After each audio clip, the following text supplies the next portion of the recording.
We are live here on Tried and True, the DC United off-season podcast presented by Heineken.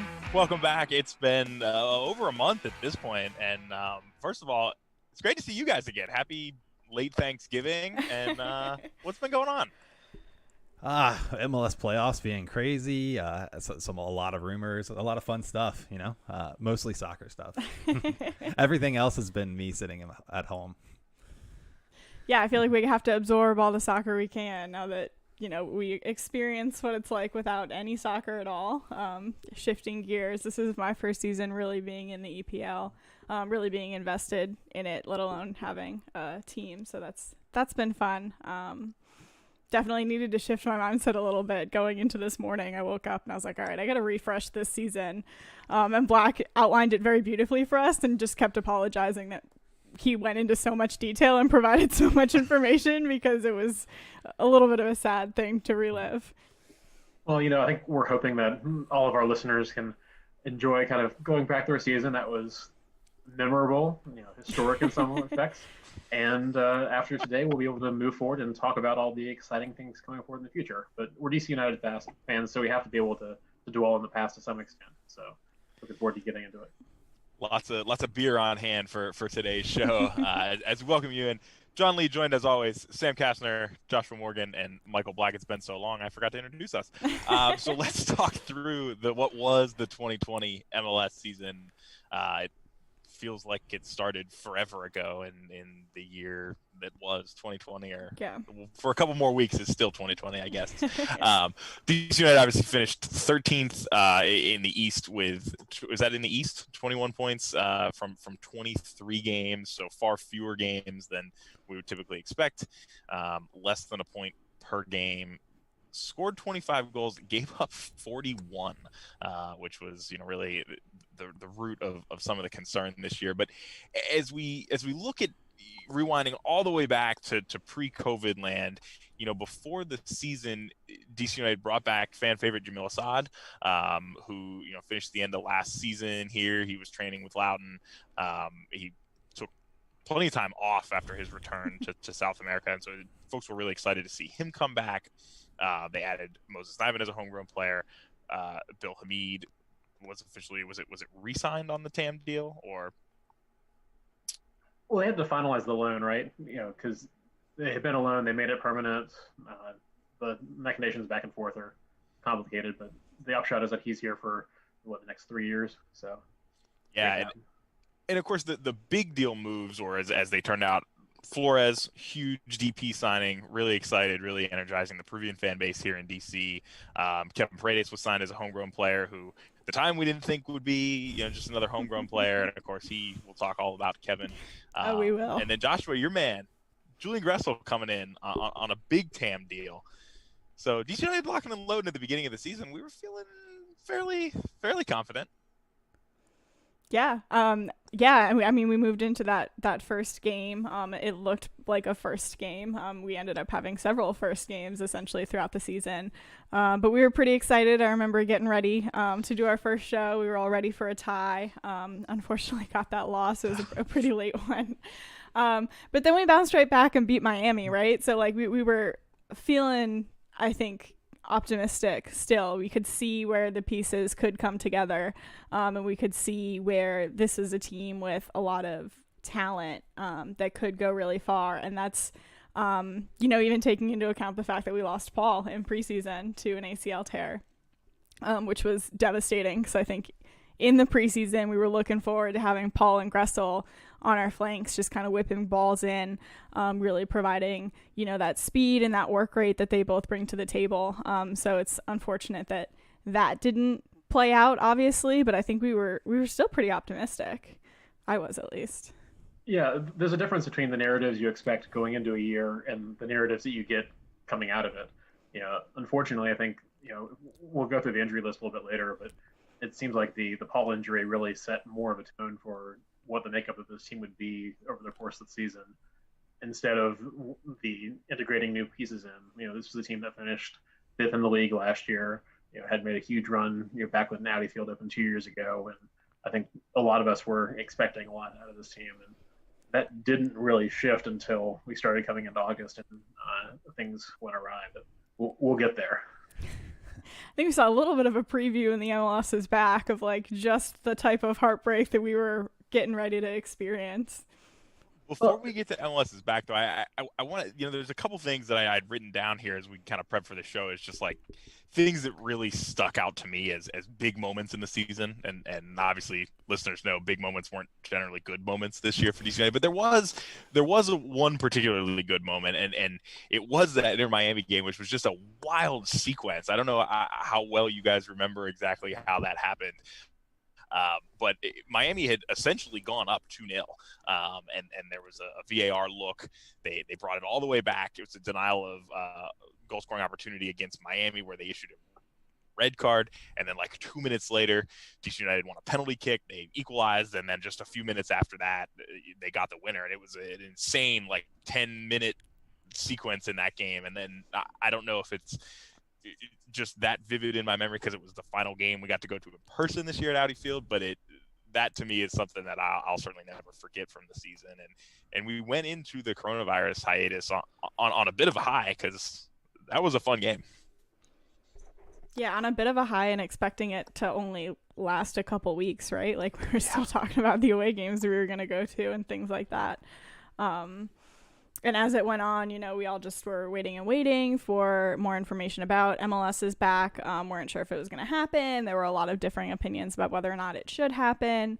But the bubble ended up working for MLS. I think the NWSL put it into play, and then MLS pretty soon afterwards. And then there were a lot of other leagues that kind of looked at what they did and kind of redid it, revamped it a little bit, obviously made a couple changes, but were really able to implement their own seasons then.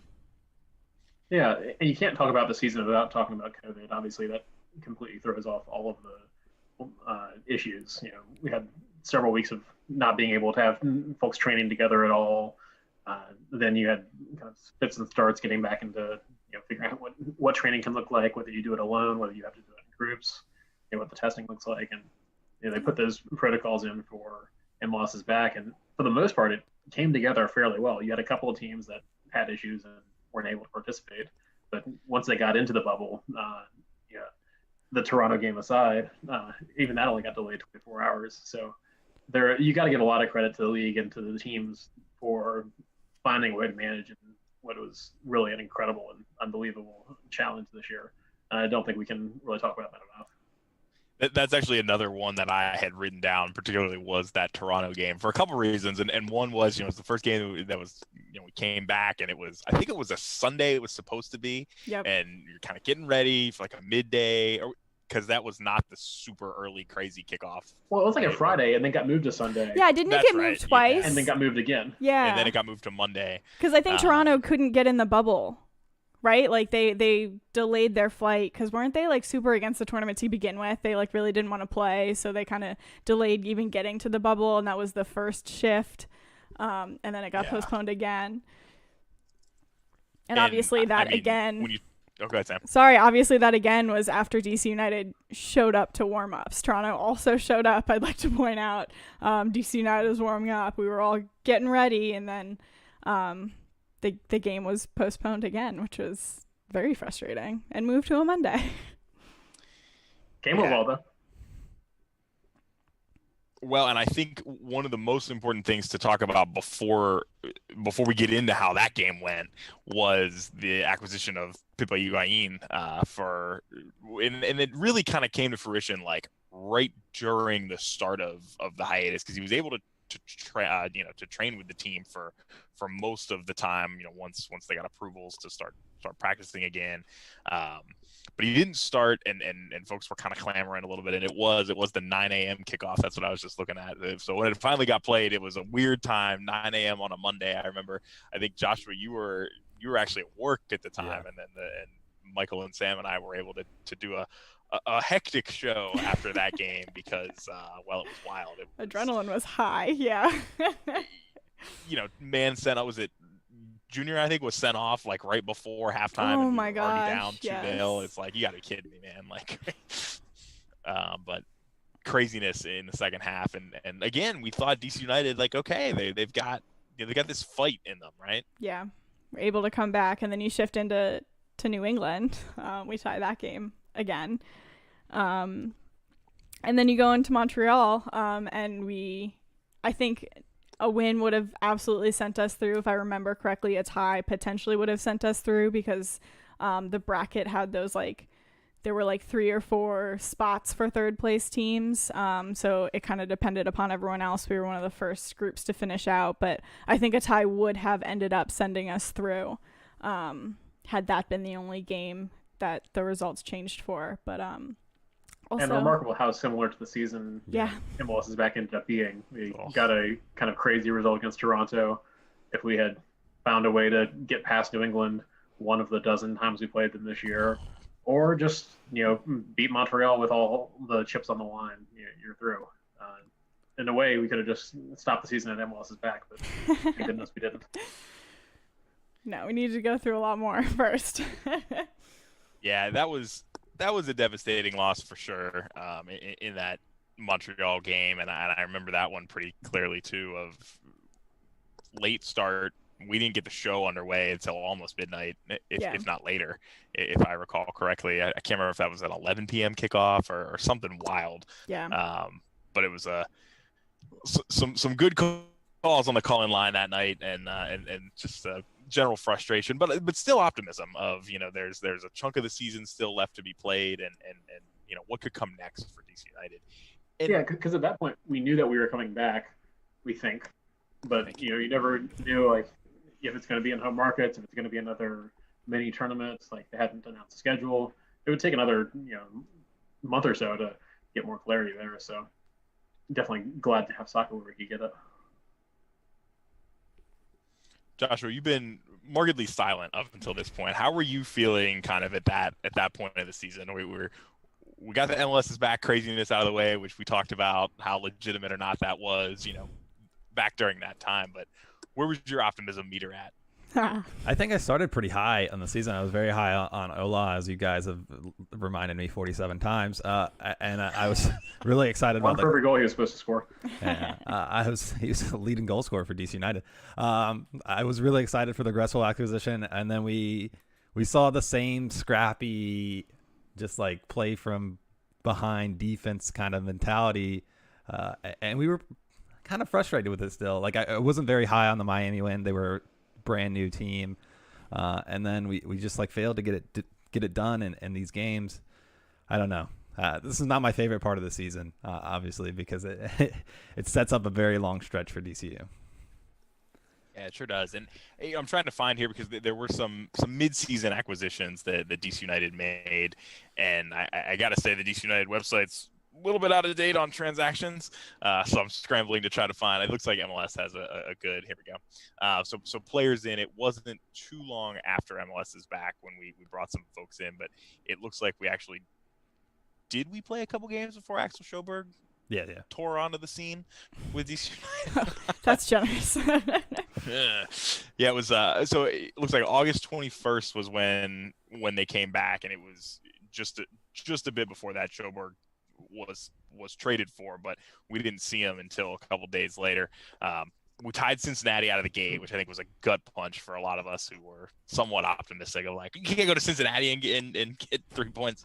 But we had the revenge game against New England, which they lost, and then the wheels really came off against Philly. That was, I think, Sjoberg's debut. We got smashed. We did a live show at with our friends at Across the Pond, which was a good time, and that was the only good part because I think at that point, to me, we knew the season was in dire shape. Did Boateng get a ring for being with Columbus? He finished the season with them, didn't he? He was holding the trophy last night. I don't know MLS rules, and I know leagues across the world have weird rules, you got to make so many appearances and stuff, but he was definitely holding an MLS Cup last night. Yeah, Did he get minutes? But he got minutes during the season and maybe during the playoffs, but I don't think during the actual Cup final. Yeah, so he went in that trade with Sjoberg, and good Lord. One would think Columbus got the better end of that deal. Well, so after, go ahead. No. We'll talk about personnel more in depth later, but Sjoberg ended up being a guy who was getting passed over for guys playing out of position by the end of the season. Yeah, you're clearly right. That did not work out the way we wanted it to. Yeah, and I think with that Philly game in particular, a lot of us were able to kind of circle it and say, like, all right, we had a number of injuries. Schoberg was pressed into action there. It was ugly. Philly's one of the best teams in the league. I don't know that any of the four of us were yet calling for Olsen's head at that point. I think we were still like, all right, this was a really tough game. You don't want to get beat that bad, but we'll see what happens. And what happened after that was the Sorga last second winner in New Jersey, which was a lot of fun. Sort of felt like, hey, maybe we're getting back on track, and then they turned around and had no shots at home against NYCFC, which was quite possibly one of the more miserable games. We did get a point out of that game. That was a 0-0 draw, right? Yeah, it was, and I think that was the point in the post-game press conferences. I think there have been people calling for Ben's head for years, right? He's had a pretty long tenure here. I think Philly was a little bit of a turning point for the fan base, and then after New York was when I think we all shifted a little bit, because just the way that he was communicating his feelings about these games, he wasn't as upset with the results, and he didn't feel as great a need for there to be change as a lot of us did watching the games. And I think that is worth noting that around this time was really when the writing was becoming a little bit more clear. And this is the beginning of the squad experimentation, I think, right? We start to see a little bit more Paredes and Yao, which were all great things. Results weren't there, but we were mining for gold nuggets at this point of the season. Yeah, and you're right. It was definitely a time where you saw a lot more experimentation from Ben than you were used to seeing. We've always been clamoring for years for us to play the kids, see what we got. And frankly, they overperformed to some extent. But we can't give too much credit to the fact that there were only a certain number of people available to fill out the roster. I think if we had shown up wearing the appropriate gear, we might have wound up the 18 or 21 or whatever it was some of those days. Come August, September. So, part of necessity, part of, trying to mix things up. Either way, we weren't getting the results we needed to get where we needed to be this season. Yeah, and I'm doing a little correlation here again to see when some other transfers, because reinforcements did come in. Helman Rivas came over to the squad right around this time period, so it looked like he could have played in one of those games. It was right at the end of October, and then of course the New York City FC game was Labor Day weekend. So right around then, Helman Rivas came into the side, and then of course Jordi Reyna was not too long after that. Was on the 19th of September. And Joshua, I think you in particular, when the Rivas transfer came in, it was just like frustrating in the sense of like, what are we trying to do here at this point in the season with where we were in the table? It didn't seem like it was going to be a season-saving transfer, and I think looking back at it certainly wasn't. It wasn't terrible, and yeah, you're right. We were wondering what was going on, what kind of moves this, because it was clear that the squad needed some big changes. They just weren't creating anything, and when they were creating, they weren't finishing. Helman, I don't know. We can do the reflections at the end, but it was a little bit shocking to find that DC United was once again finding a player out of contract from a foreign league that didn't have a great goal history recently. But yeah, it seemed like patchwork from not just the transfer side, but also like the tactics and the youth movement. It was, yeah. Yeah, and things didn't get better. Oh, go ahead, Black. No, I definitely felt like the kind of move we've seen several times where it's just grabbing the best available player you can get for basically no money. And that's something that we thrived on sometimes. It's something that we needed. Like you said, we weren't a team that was creating chances, but weren't creating goals.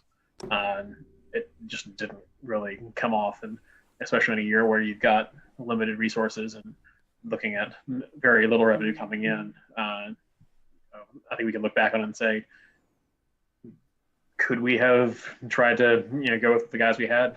I think at the time we certainly were thinking, hey, we're in the playoff picture. All we need is a win or two, and we're right back in it.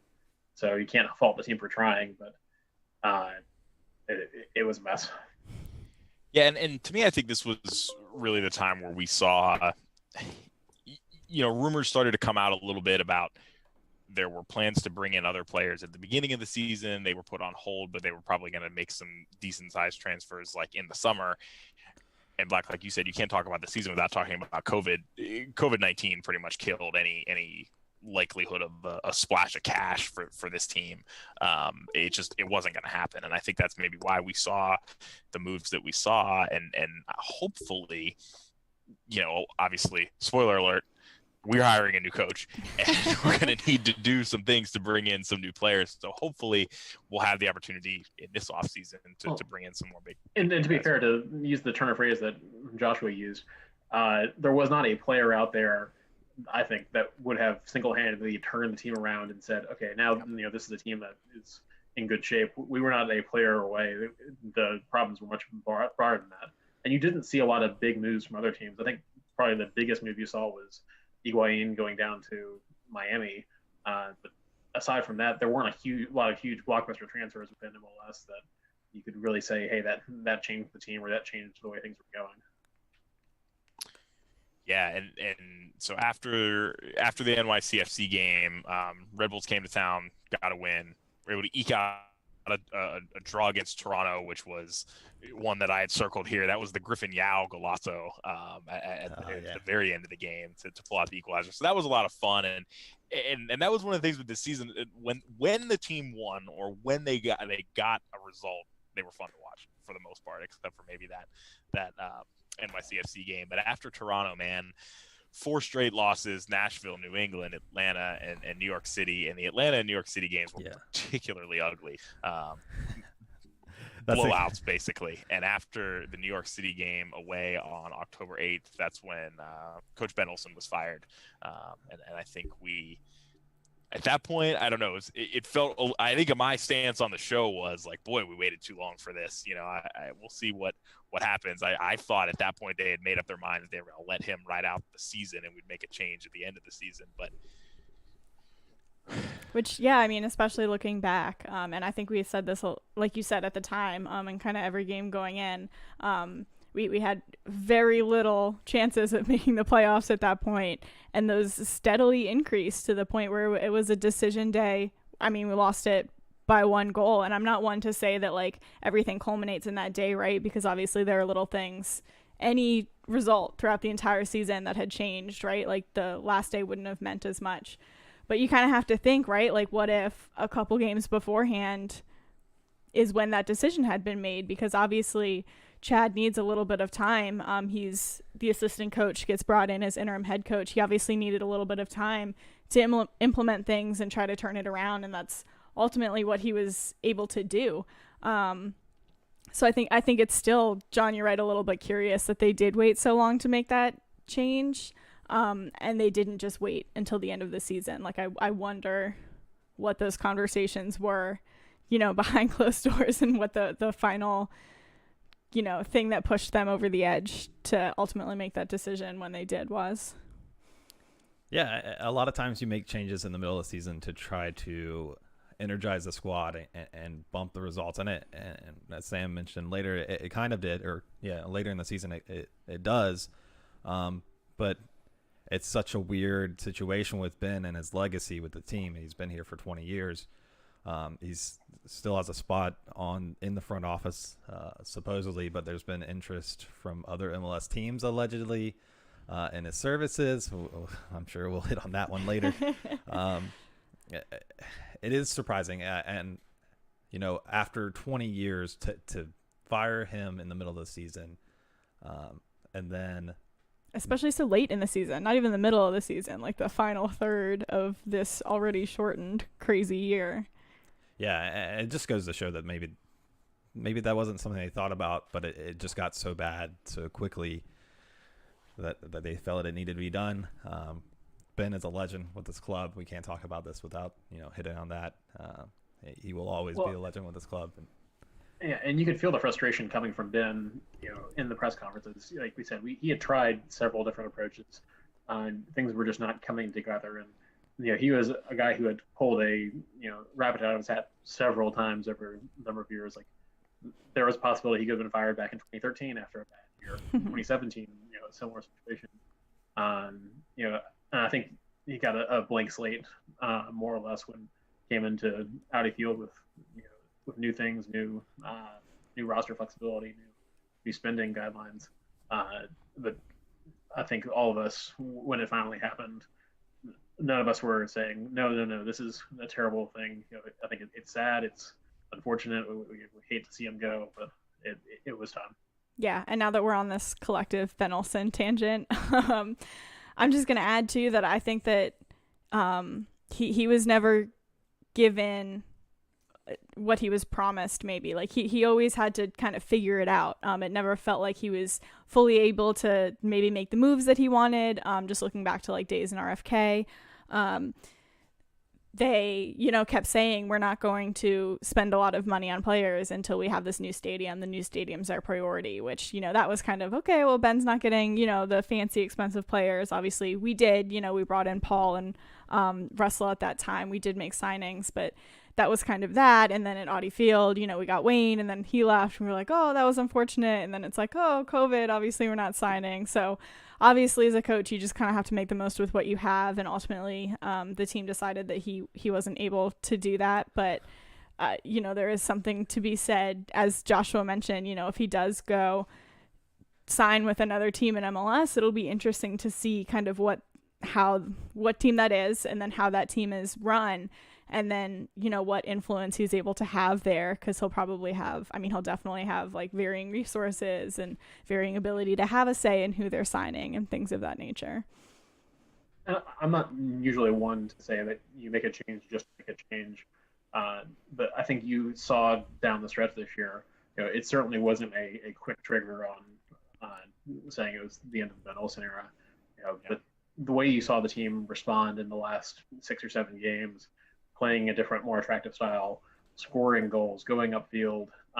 And part of that, too, was nothing left to lose. You've got an interim coach. You got players who are playing for their spots. They're, what's the difference if you lose, 4-2 or, 2-0? It's definitely a different kind of challenge. Ben wanted to win every game 1-0. So I think having a shift in how you approach games and how they tried to carry it out, you could see that down the stretch. I don't know if that will end up being enough to give Chad the job permanently, but we'll cover the coaching a little bit more in depth a little bit later. Yeah, and I think hindsight being 2020, one of the quotes that stuck out to me just before Olsen was fired, but when rumors were really starting to fly, I think it was Stephen Goff that wrote it. The team executive have told him like there weren't any imminent plans to fire Olsen unless the results get really embarrassing. And I think the reality is the results were embarrassing 2 games in a row between Atlanta at home. This is I'll say a historically bad season for Atlanta United. Not that many to look at, but it was not a preseason for them. They were an equal to DC United at best this year in terms of form and the way they were playing. And then, going to New York City, NYCFC is a better team than DC United, but they just got smashed in both of those games. And I think that was ultimately what did it. And hindsight being 2020, yeah, they played better afterwards. And I don't mean that as an indictment on Ben entirely, right? But I think it shook things up. It unlocked a lot of players, like you were saying. They started attacking more. And I think it became a really good audition for 2021 for a lot of these guys of like, who should we keep? Who should we get rid of? We'll obviously get into, our thoughts on that in the next down the stretch. Close loss to Chicago and a draw against a good Philly team at home to start the Ashton era, and then 3 straight wins against Cincy, Atlanta, and Columbus to put DC United right back in the playoff hunt. I mean, we had a decision day this year where DC United needed a win and a couple other results. Actually, I think a win and they were in, right? No, they needed results, but those results, every one of them went our way. Yeah, everything that needed to happen happened for DC United, except for the 3 goals at home. Yeah, and I mean, Sam, you said at the beginning, you were like, I was optimistic at the beginning of the season. Sam was optimistic the whole season. We always had more than 1% or more than 0. We always had more than 0, and we were able to climb our way back up. The three guys on the show were saying, "Look, we're out. It's over. And Sam's telling us we still got a shot. We still got a shot." It was so close. lo and behold, Ashton comes in, and we got to a decision day where this dumpster fire of a season, DC United could have got in the playoffs, and they were so close. A decision day, not even like 15 minutes, right? Like, I'm pretty sure Montreal got those two within the last 15, 20 minutes, which was heartbreak, obviously. I probably took that a little harder than you all did because of my mentality. I was so convinced that fate was on our side and we were going to make it through. I fix my lighting here mid-show as the sun goes down outside. Oh, I just thought you were showing off your It's in the Net shirt. Well, that too.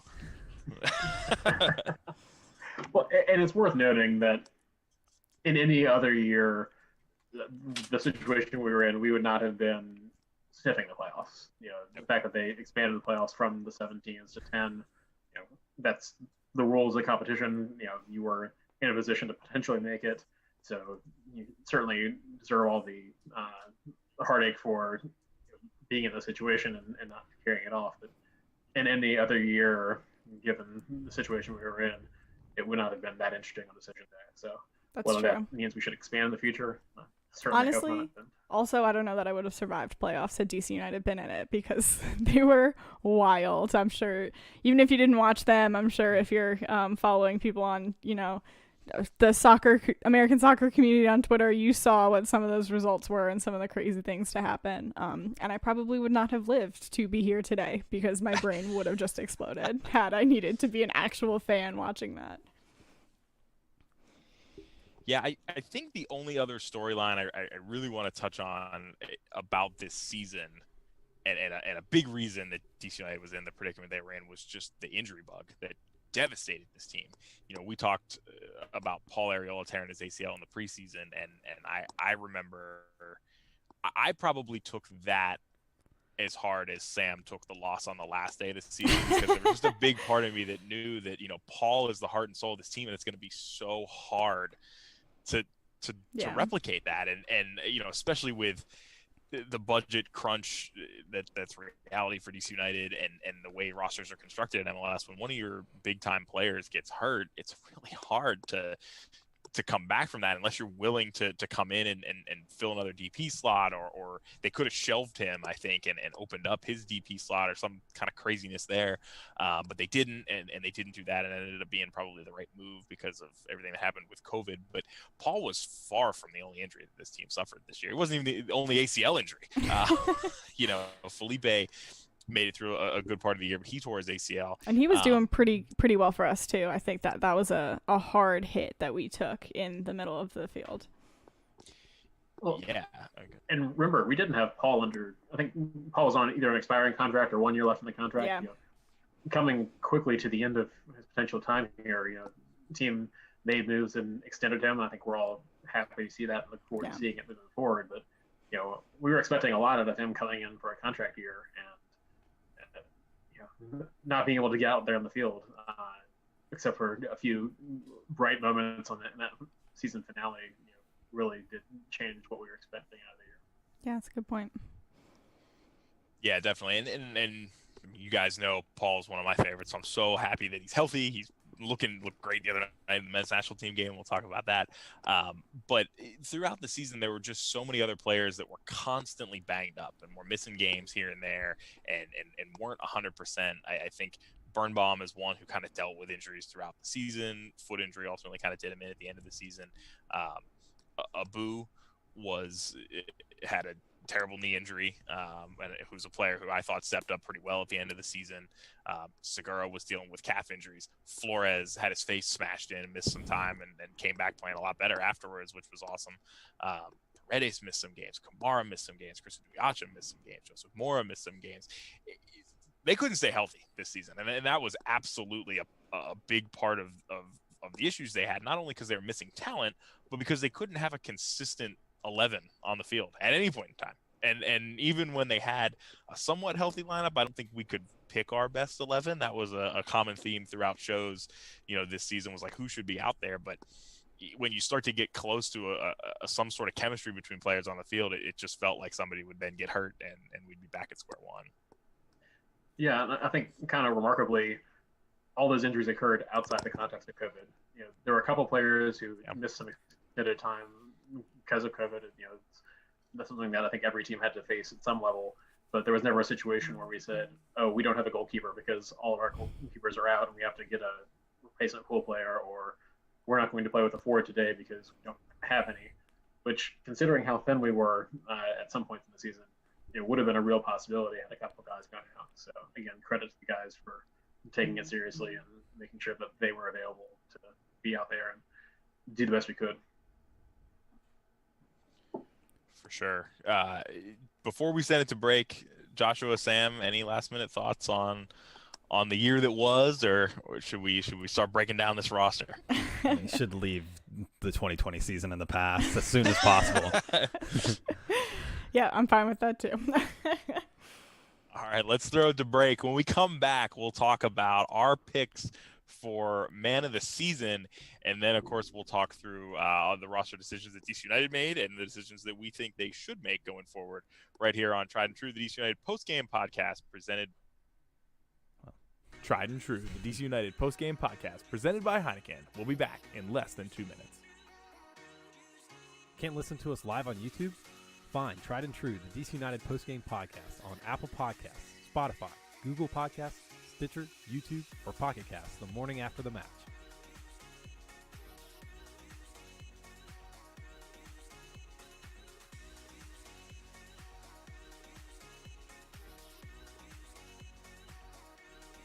Tried and True, the DC United post-game podcast presented by Heineken. We'll be back in less than 90 seconds. Hey, thanks for listening live. If you want to join the conversation, let us know what you think in real time using the chat on YouTube Live, on Twitter using the hashtag TriedAndTrueDCU, or text us at 202-892-6328.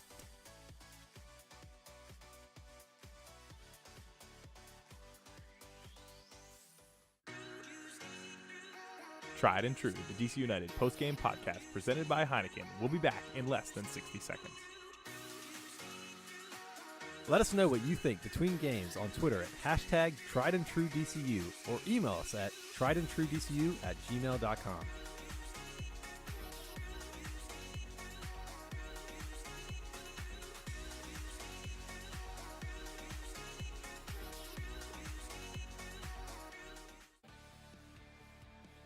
Tried and True, the DC United post-game podcast presented by Heineken. We'll be back in less than 30 seconds. Hey, thanks for listening. If you like what you hear, go ahead and give us a follow on social media. You can find us on Instagram or Twitter at TriedAndTrueDCU. Again, that's Instagram or Twitter at TriedAndTrueDCU.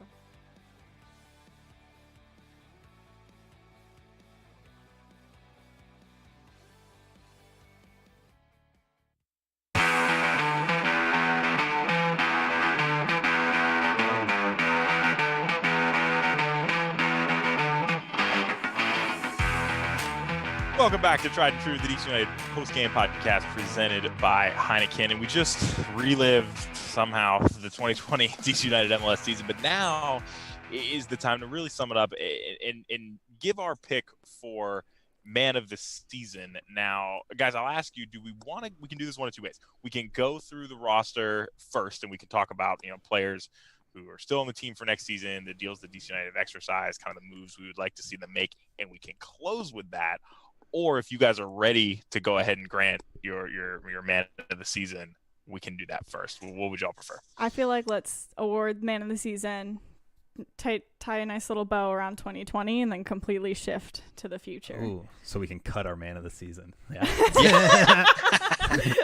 I like it. I think we should, talk about the high points, because I think, going through this roster, there are certainly decisions to be made. Let's give some praise on the team. We've had to talk about some tough stuff. Let's have some happy times. Be positive. All right, let's do it. So when it comes to the Golden Boot, we joked all season about who that was going to be, and for a long time that was center backs, baby.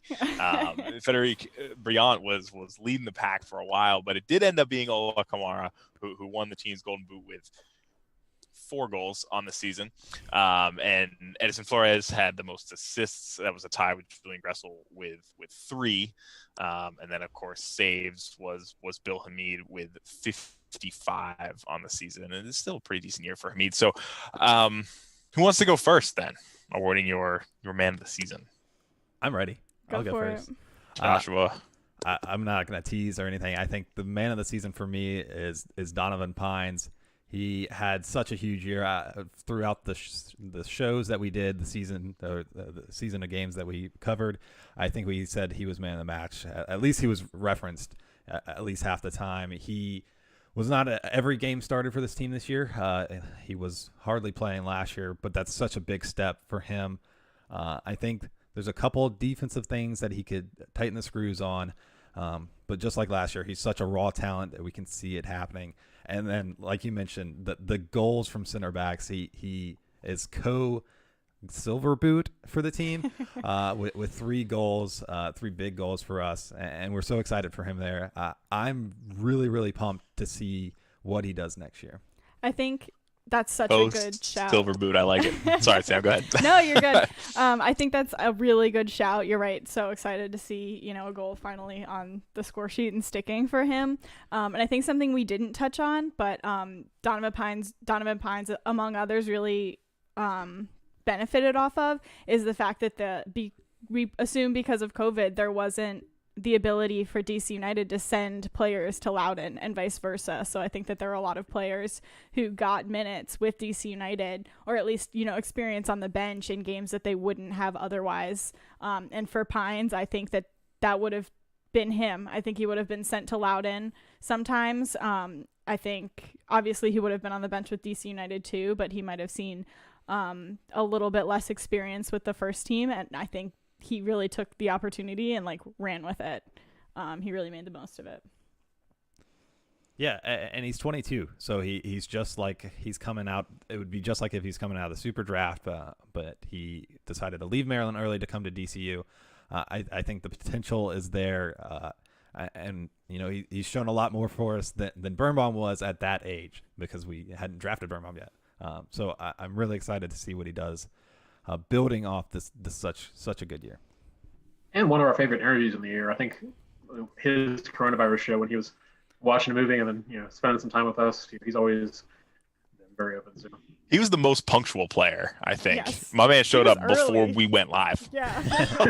I think he was in the Zoom call before all 4 of us were. Yeah. We were like, what? And very much looking forward to celebrating his next massive headed goal, in person, so we can enjoy that with him. I was so glad to see him actually have that happen for him and not get taken away through referee error. Yeah, absolutely. Sam, you want to go next? I mean, sure. I think you all can guess it, mostly because I think you wouldn't let me get away with not saying that my man of the season. I got money on it, so you better yeah, get it exactly. I think I could give a lot of other people's shouts, but just looking back, the person I rewarded man of the match throughout the season most was Kevin Paredes, so I feel like that all has to kind of culminate in me giving him man of the season. I don't know that he was, I don't believe that he was the best player on the field necessarily every time he was on the field, but I do think that, as I just mentioned for Pines, he was able to rise to the challenge. And like I think Black mentioned earlier in the show, he overperformed a lot for this team. He really was able to rise to it. He was another great interview we had. He, took part in our FIFA tournament that we had. These aren't all things going into making him man of the season, but I think they inform me about his mentality. And he has just such a great personality, great mentality, and you can tell at such a young age, he's so hungry to be a part of this team and to really perform. And not just to professionally play soccer, which I'm sure is a dream of his, but specifically to do it for DC United. I think he promised us an MLS Cup at some point. So I think that he, me saying that he's my man of the season is mostly about what he was able to do for us this season, but a little bit about how he just got better and better. And I see that projecting into next season.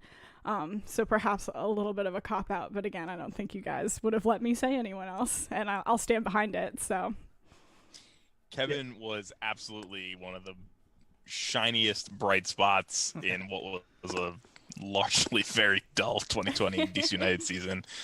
In my mind, it was just so fun to watch him. He played with so much joy, but he also he wasn't a little boy out there, man. There were some times when he was getting he would go in hard on some tackles with some pros who've been in this league for a long time, and he really held his own out there. And I think the sky's the limit for Kevin. I'm so excited to see what's next for him, not only with DC United, but hopefully with the youth national teams and working his way up for the Stars and Stripes as well. Yeah, and Speaking of that, I got to drop the bomb. I'm pretty sure he was called into this last camp, but was removed before the announcement from injury. So big year for Kevin. Why? What makes you say that? I saw it going around the Twitterverse from some pretty reliable people. But yeah, it's huge. He went from homegrown contract signed this year to 17 appearances. That's nothing to scoff at, and that's more than just an emotional pick. It's a huge contribution from someone who literally wasn't on the roster. Yeah, 14 appearances and like a lot of starts, right? It wasn't just appearances, like 5 minutes at the end of the game to get him a little bit of that experience. He really made an impact for this team. Yeah, I'm showing 17 appearances and 9 starts over here, and he's definitely in the top 10 for minutes played this year for DC United. Well, and he's a guy that coming into next year, is really going to be pushing guys who are on much higher contract numbers ahead of him. He's going to be pushing them for minutes. That was the impact he had on the season. Coming in as a relative unknown, and down the stretch, a lot of people were calling for him to be, one of those guys that we were leaning on. You knew Yao had possibilities. You expected Nyman to crack in at some point, but Paredes was really the story from the homegrown guys, and happy to see it. Yeah, and I think he's getting a lot of recognition throughout the league too, and that's only going to improve. I don't think he was named to 22 under 22, was he? One of our kids was like Moses is grossly left out. Was, yeah, it was Kevin then. I just remember being really mad when that list came out. Obviously Moses deserved it. I thought Kevin did too, but I mean Kevin got an interview with the Cooligans, right? Like he's been mentioned on other podcasts. I think that's also a really big thing for DC United, to have a lot of hype around really young players. I think that'll kind of get the team more looks, more recognition from across the country. And then even, just within the DMV, I think that'll kind of show kids that if they can do it in the academy, they can maybe do it for the first team, because Kevin all the time, in all of his interviews kind of points to the academy and the experience and how that enabled him to really push into the first team. So I think really just a lot of what he represents for the team also is very promising. All right. I think we're gushing enough about it. I was having a little lag on my end there. That's sorry. On me. Mr. Black, let's throw it to you.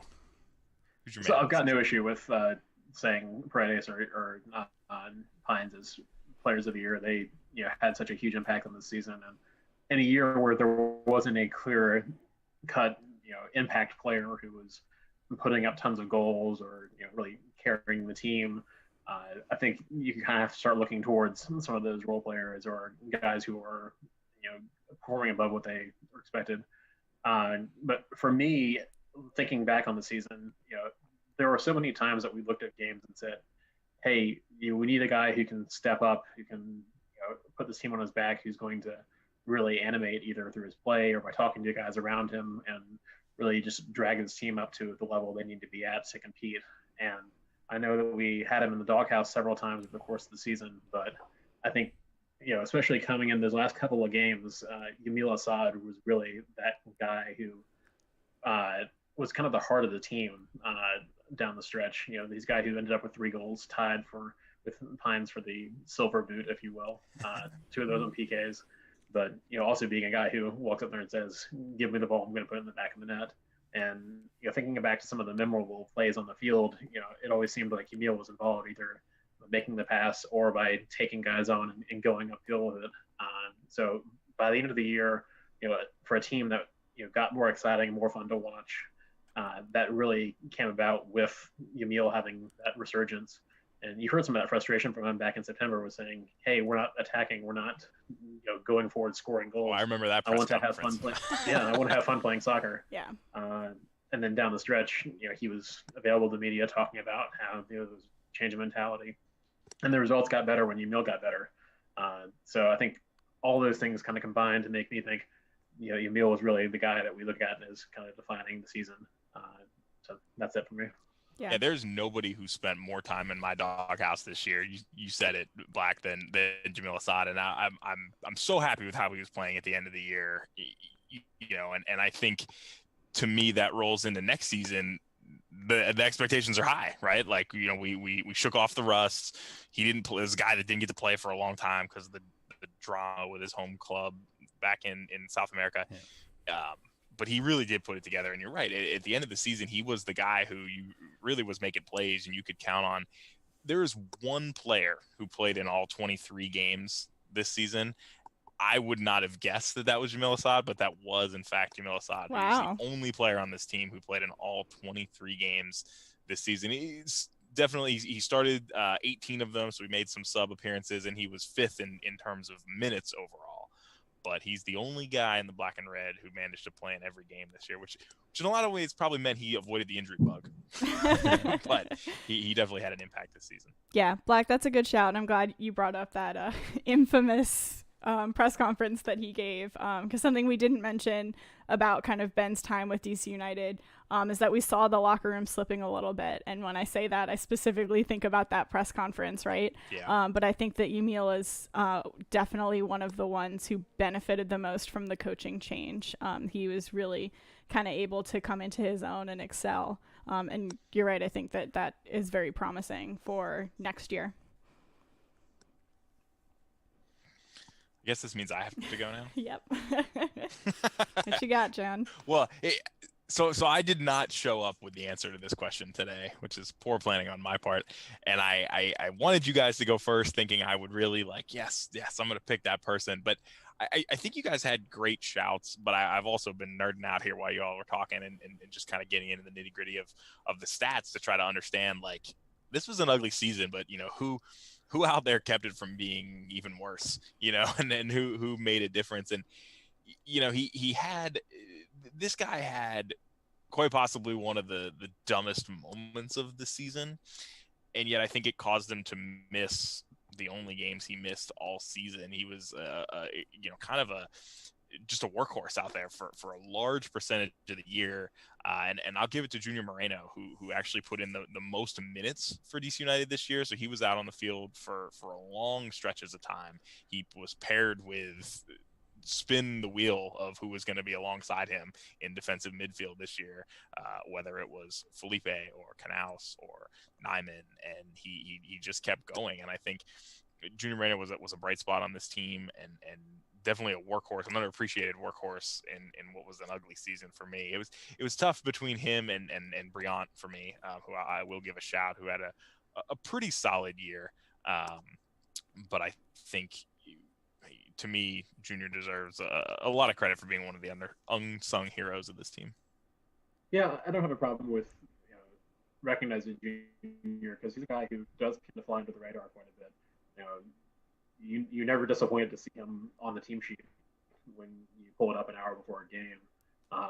And frankly, you don't see him making a huge impact going forward, scoring flashy goals. Or he's also not getting himself sent off or accumulating excessive numbers of yellow cards. Some of that comes from the position, but having a guy who's kind of a mainstay, right there doing what you need him to do, for a team that was as up and down as DC United this year, to be able to lean on him, I think it's a good shot. I like the Briant idea as well. I think for me, there were a couple of instances where there were defensive breakdowns, and they cost us.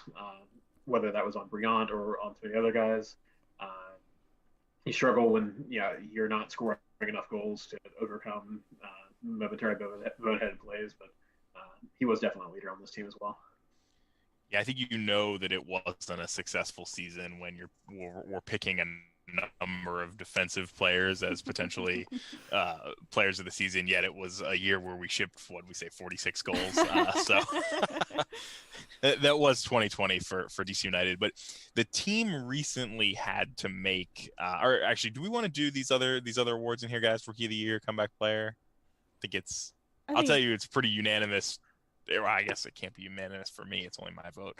I have clear answers for both of these questions. What are your answers? I don't know if I gave those as much thought, but maybe I can agree or disagree with you. So yeah, all right. So rookie of the year for me is Kevin Paredes. Yes. Okay. Yeah.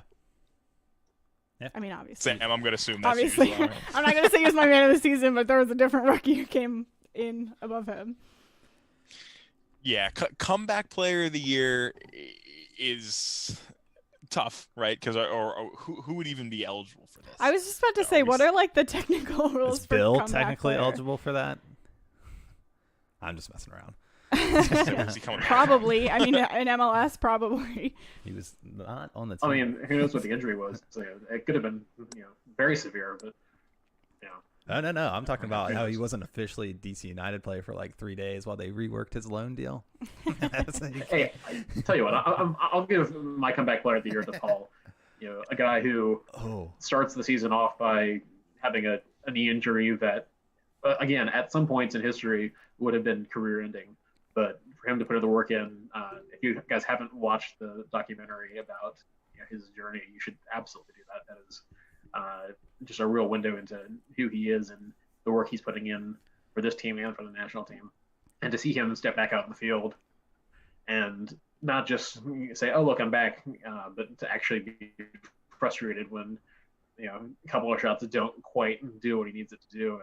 And you heard him after the final game there saying, "Yeah, it was great that I came back, but we needed this win and we didn't get it." So understanding his mindset's in the right playoff spot. So that's my comeback player of the year there. 100% me too. Yeah, that was the quick answer for me as well. Sam, Joshua, you guys I would have see differently? I would have shouts for Jamil Assad. Me too. He didn't come back from injury. Like MLS gives a comeback a year, and normally it's a guy who tore his ACL the year before. Jordan Morris has won it like 4 times, I think. But he came back from not being a professional football player or soccer player. Basically, he went back to his loan club after DC United couldn't work out the deal. Didn't play there. Like they brought him back just to like spite DC United for the money, and then he was a free agent, and DC United had to work a weird deal to sign him to Loudoun, and then he finally gets to the DC United first team. So it's been like a year and a half since he played competitive soccer at somewhat of an MLS level, and like Black said during his man of the season pitch, he was a very integral part of what DC United did. Yeah, I completely agree. I think the comeback he was able to make, the comeback of kind of coming back into DC United, and then the comeback of like that crappy middle part of the season into the last part of the season, right? If you think about it all in shifts, like he really came back after Olsen left and was really able to make an impact. So yeah, Jamil for me. I like it. Yeah, I think to me, I guess I wouldn't have even thought of a guy like Jamil in the context of a comeback. I always, kind of think injury context. But yeah, I mean that totally checks it out. And even I came around to Jamil Assad this season, which Just I'm saying a thrilled lot. about. Yeah. I loved Jamil when he was here the last time, and it took a while for him to get going, but I hope he can parlay it in the next season. The last award to give out here, then, guys, is longtime listeners know when we had players on the show pretty regularly. From March through June, we had them give a pitch of why we should buy their DC United jersey. And I don't know that any of us have bought a jersey since we had those pitches. We might have to talk about that. But who had the most convincing jersey pitch this season? John, you go first this time. No, I'm not going to let him get out. John, what do you think? Man, I went first on the last one. Okay. So for me, there were so many fun ones, and there's a big part of me that wants to say Pippa because he just said he's a normal guy, like you want. It was a great pitch, he's a man of the people, and I like that. I was it during the jersey pitch that Kevin promised an MLS Cup? Yes. Yeah. I can't. That sounds right. I can't remember. Look, for me, I got to give it to Paul, and I know I'm biased because but I thought if I remember correctly, he just talked about a lot of what this club meant to him, in that segment, and that means a lot to me as a fan. Like I've always been a big fan of the players that want to be here, want to wear the colors. They're not just here for the money. Not that we're throwing big money at players, right? But they want to win for this club, and I really think that's Paul Arriola. I think we saw that in him re-signing here. I think we saw that in his recovery and his rehab. makes him sound like a drug addict from his ACL injury. And then, and of course, I think we're going to see that going forward into next season. So, and if there was a jersey I was going to buy, it would be Paul. So, over to you guys. I mean, I'll go next just because you mentioned it. I think I would give it to Kevin. Because of everything I said from the end of the season. Sensing a theme here, Sam. Oh, shocking. you might have a listened favorite player. to every other episode we've ever recorded. Yeah, I mean, again, just because of the future that he has, right? And because you got to get it this year when he signed his homegrowns. That way in 5 years when he brings the MLS Cup here, you can say you have it. But I think you got to get it while you got the Caesars patch. Exactly. Not the fan patch. So yeah, I'd give it to Kevin. I thought his was a lot of fun. I have a couple other honorable mentions, but I want to let Black and Joshua go before I say them. I don't want to steal any thunder. Yeah, I'm not going to be super creative either. I think for me, the most convincing jersey pitch was Kevin. He was the guy who came in and said, "Hey, I want to be on this team. I want to be a leader on this team. I want to, bring all these great things to it." He's a guy who's got a lot of personality. I hope that we get to watch him for a long time coming. So both from his play on the field and from the interaction we had a chance to have with him off the field, that would be my most convincing pitch. Now the team also needs to help us out by making a solid white jersey. And by solid white, I mean like actually a solid good jersey. Because we had a solid That's what happened. jersey. We solved it. If the team could do this solid and really make sure that we've got a product worth buying, there might be a Paredes shirt in the future. Yeah. All right, Joshua. I started off the year. I was very excited for Gressel to play for DC. I watched him a lot in Atlanta because I was down in Georgia for work. But yeah, so I broke in with that. His pitch was really good. If you haven't heard that one, it might be one of Sam's honorable mentions. But I think I'm going to jump on the Paul Arriola bus as well. We had so many fun players when he first got here. I guess that's why I don't have one already with Wayne and Lucho and but his recovery, his goal for the U.S. men's national team after the recovery, he's the talisman for this club now, and I don't have one. And then, like Black said, I'm hoping for a really good away jersey so that I can get his name on the back of it. Yeah. That's a good pitch too. My honorable mention was actually going to be not even a player, but Rory, who came on our show. We asked him this question. We tweaked it a little bit and kind of asked what his favorite DC swag was. But he said the Pride colors when they come out are his favorite. So the warm-ups. Yeah. No, the warm-ups, but then also on the back you can get the Pride number on the back. So I would encourage everyone, if you're gonna go buy a jersey, go get them in that. I think all of our awards can also be in the Pride colors. And then let us know. We had talked about kind of consolidating all the jersey pitches. If that's something that our listeners want, we can absolutely put the work into it. I think we had kind of we were questioning how many jerseys will be bought this year, to put it nicely. We were just wondering how many off-season purchases were going to be made. But they're at basically the ends of all our player interviews. They're really easy to go find in our kind of deck of podcasts. But if there's a want for people to just kind of listen straight through the jersey pitches, I think we're happy to make that happen for you. Yeah, I think I would have bought more if the club shop was doing deeper discounts on old merch. But they are doing a sale. I'll throw them a little bit of a bone. I was able to get a couple of cool things that were pretty marked down. So if you're in the DC area, check out the shop. You're going to be disappointed with some of the stuff, but you might walk away with something else on the other side. So worth taking a look at. Let's talk through line by line though, because we've got. Looking at we'll go through the different positions and we'll talk about the various players. And I think we just kind of rapid fire, I don't want to rip off our friends at Filibuster, so we won't steal their bit. We'll call it, what do we want to call it? Cut or keep? What do we got creative names here? That's funny. Sure. Yeah, let's just go into it. We'll figure a name out. Yeah. We'll brand it in future seasons if we get picked up. But so we'll start with the goalkeepers. This one's pretty easy. Bill Hamid is under contract for the 2021 season. Yeah. Can I say though? Played in the most games. So go ahead. Sorry, I didn't know you were gonna do your whole outline and then I have a comment. Oh yeah, I was just gonna say. So he had the most appearances out of the goalkeeping crew this year, and yes, Okay. Bill Hamid's a big player. So you're just gonna say the name and go on. But something we didn't mention is that I think we did a whole show after one of those really awful losses about whether or not Bill was even gonna remain a DC United player, because he had a little bit of a stretch where he. I think if they hired Jill Ellis, he will.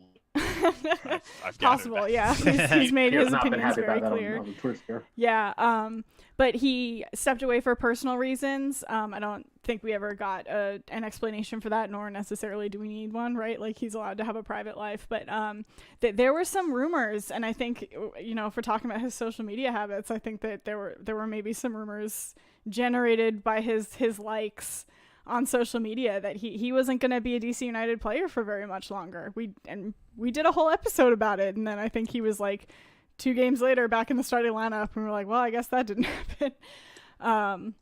So obviously I'd love to see him stay, but he's also a very opinionated person, and if he potentially doesn't like the way that the coaching change goes, or if the new coach comes in and he doesn't vibe with this new coach, I could see him leaving. And again, that's just like his right to do with his career what he wants. I think we, as a fan base, we'd all be pretty sad about it, but I obviously want him to stay, but I think that we need to keep an eye out on that. Well, I think, for this position in particular, you kind of have to talk about the whole crew we've got there in terms of moves or not moves. I mean, I don't think any sane DCU fans going to say, yes, it's time to move on from Hamid. He missed a couple of games, so it's time to, Bill Hamid is your starter if he's ready to go. That's a fairly straightforward thing. But frankly, we would like Bill to be in the national team picture. He got called in for the most recent games. He's a guy who's going to end up missing some games for whatever reason. Hopefully it's national team call-ups. So you need to have a backup that looks solid. You saw that out of Chris Seitz. Actually keeping Bill off the field for another game or two during a stretch that was particularly tough for us. And then, Earl Edwards Jr., showed a lot of leadership off the field with some of the causes he got involved in, particularly the Black Players for Change. Both Seitz and Edwards are out of contract. It sounds like Seitz is likely to resign. The guy's in his mid-30s, which is not sounding as old as it used to, but it's a challenge, when you start getting up there in age. But I think we're pretty unanimous in thinking that Bill's going to be back. They got him under contract for a reason, and he's going to be your everyday starter. Yeah, I think Black just kind of like took care of the whole group, right? I think Seitz is likely to come back, which again, I don't think anyone would be mad at. I think he did really well when he stepped in, when Bill had kind of stepped away. And that was something kind of throughout MLS. Everyone was saying that Seitz is one of the better backup goalkeepers in this league. So we're really fortunate to have him. And then Earl Edwards Jr., I don't think we're re-signing him. So it'll be interesting to see like what type of third keeper we do bring in. I don't know. I haven't seen anything on that, but yeah, super simple for me. Keep Hamid. He's the best goalkeeper in the United States of America. Chris Seitz was great when he had to fill in. 33 is probably like your prime for a goalkeeper. He's got at least 2 years. And then you want that third goalkeeper spot to be maybe a prospect or someone like to build a younger up. Kid. Yeah. And Edwards Jr. was more of an MLS veteran. He had played some games down in Orlando. So I know we drafted a goalkeeper in the last draft. We probably will maybe do that again and try to pick up someone up for the future in case something changes with Hamid or Seitz. Because we've got Lefebvre down at Loudon, who might be making a move to come up at some point. Again, we've talked a little bit about how you had some issues not being able to move players back and forth. And we did have a full complement of keepers on the year, but I think you hate to see players go, but inevitably you're going to have to find space for guys. There's always another guy coming up. It's a chance to see what they have to bring to this. Yeah, and that's exactly where I was going to go with that, right? Is I want our third keeper to really be like the starter in Loudon in a normal season, where it's like, hey, break glass in case of emergency. Hamid or Seitz is hurt or out and can't make it, then you're pulling that person up, and Loudon's got a backup that's plugging in. But to me, Chris Seitz deserves so much credit for the games where he was able to step in this year.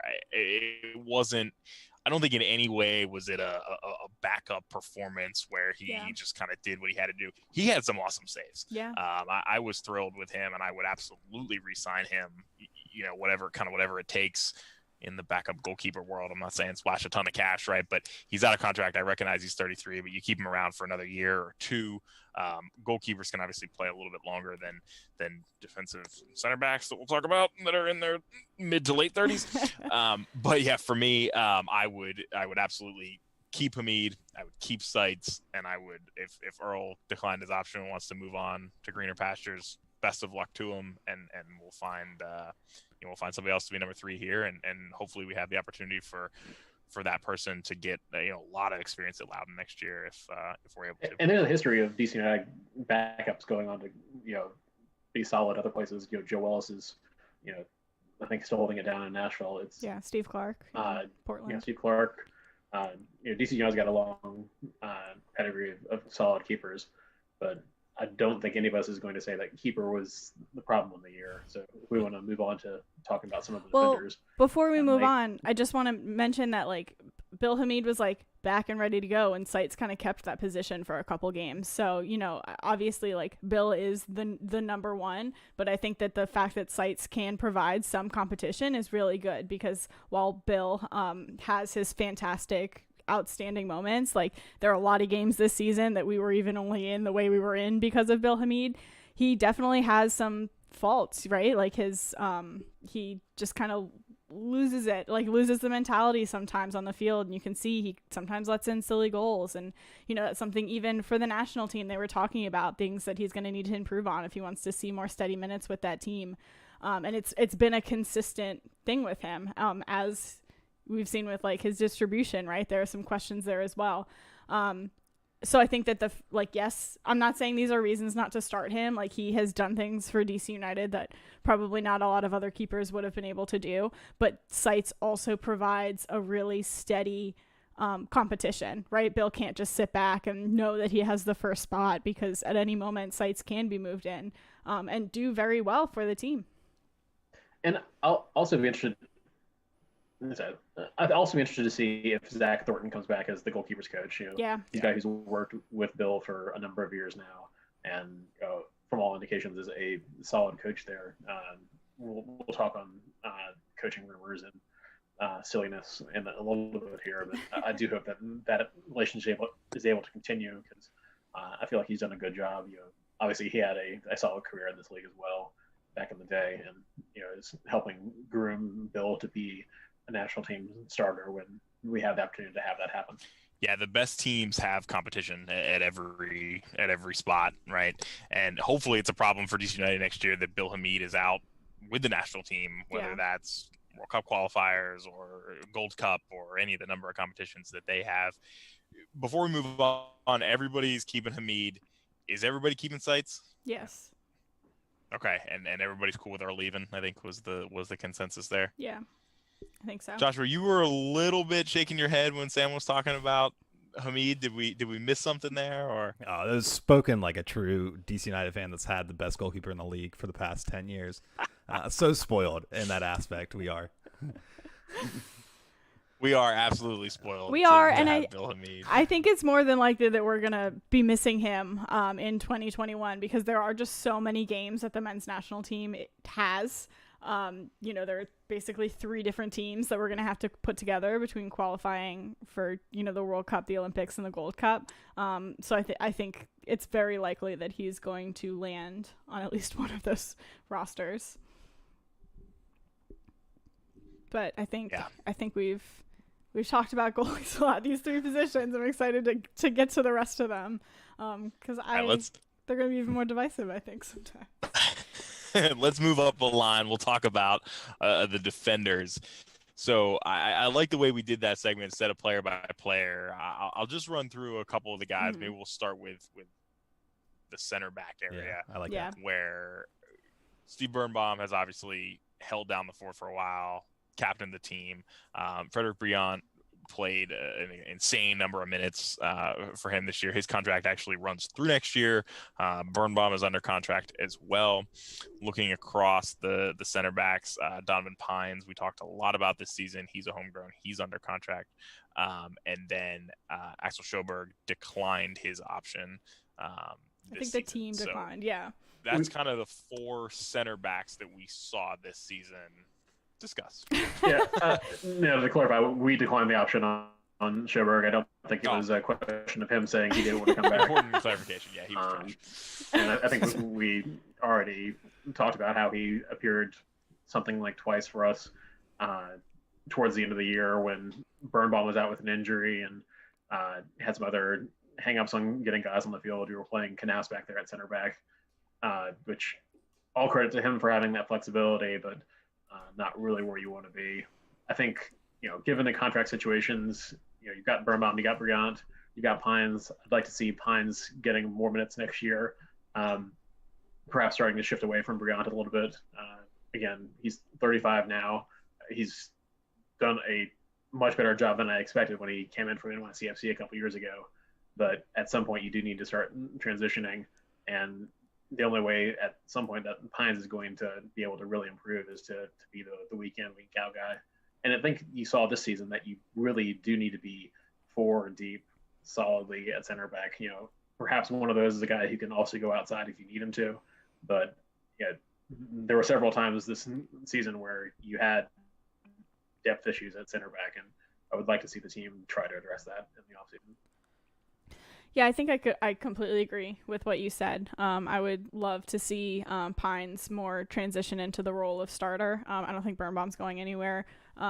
He has been pretty solid for DC. He obviously loves this team. He loves living here. I don't really think he's going anywhere, and that's an issue.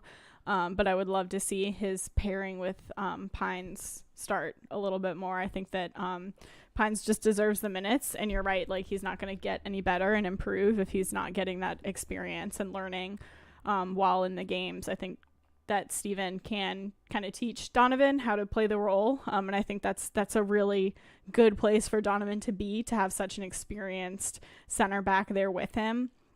And I'd love, obviously we've got one more year with Frederick. I think, if he's just the backup coming in, maybe when we have a bunch of games within the span of a couple weeks, or if there is, a slight injury, him coming in.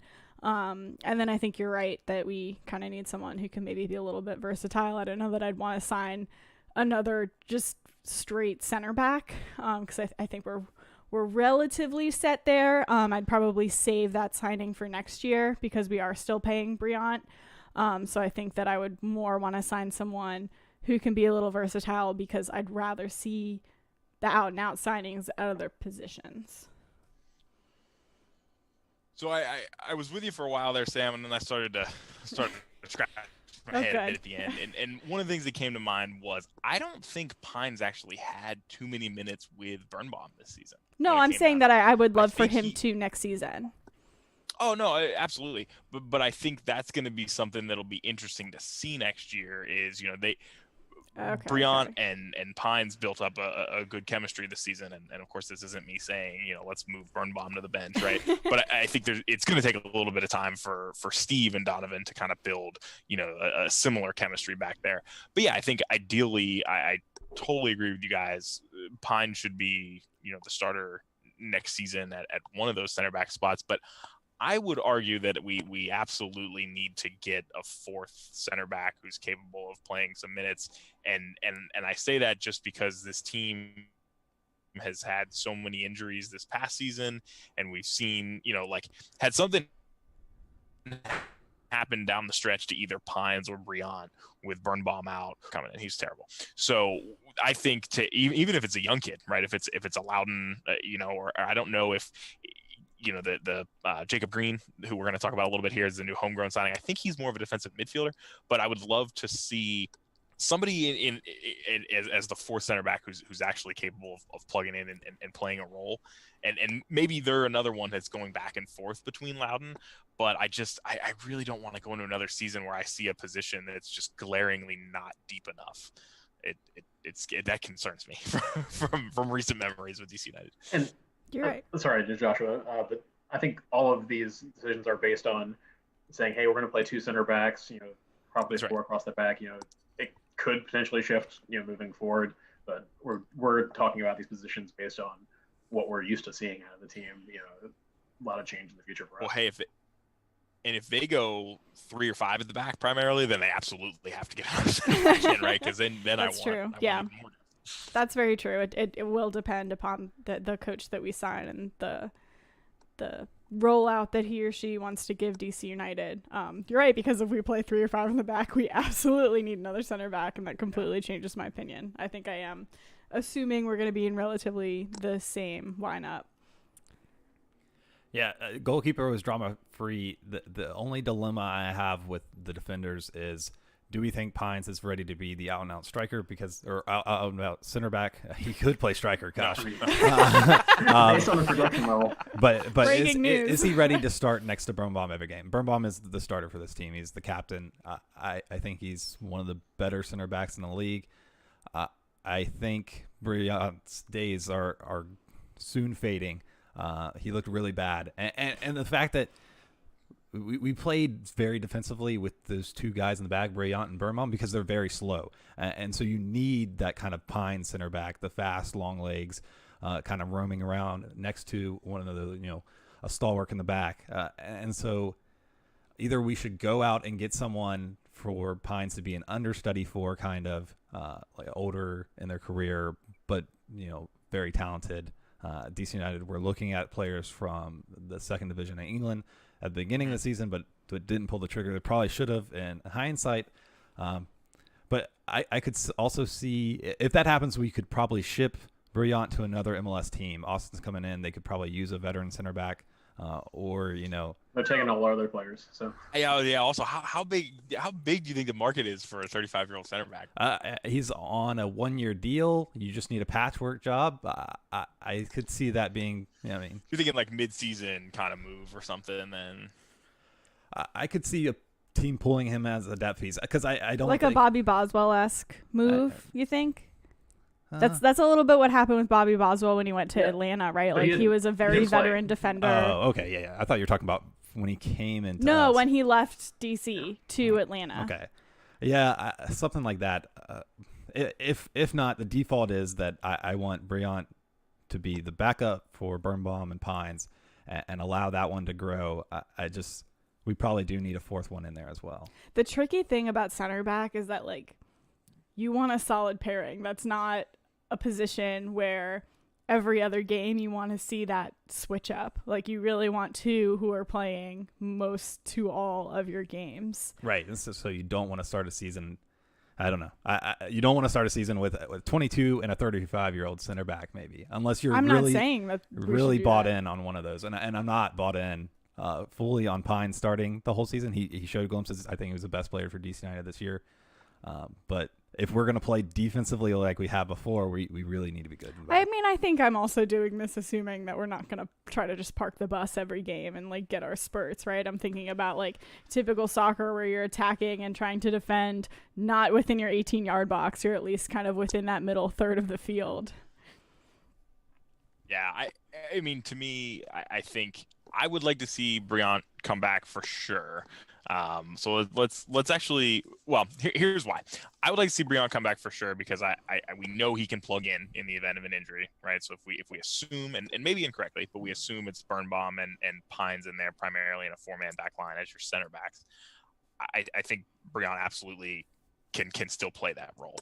I also could see him, and I'm probably would have felt even stronger if Olsen was still here and we were on that trajectory, but I could see him transitioning into coaching at some point, and I'd be interested to see if that's something that he wants to try to do here in the DC area, whether that's for Loudoun or for DC.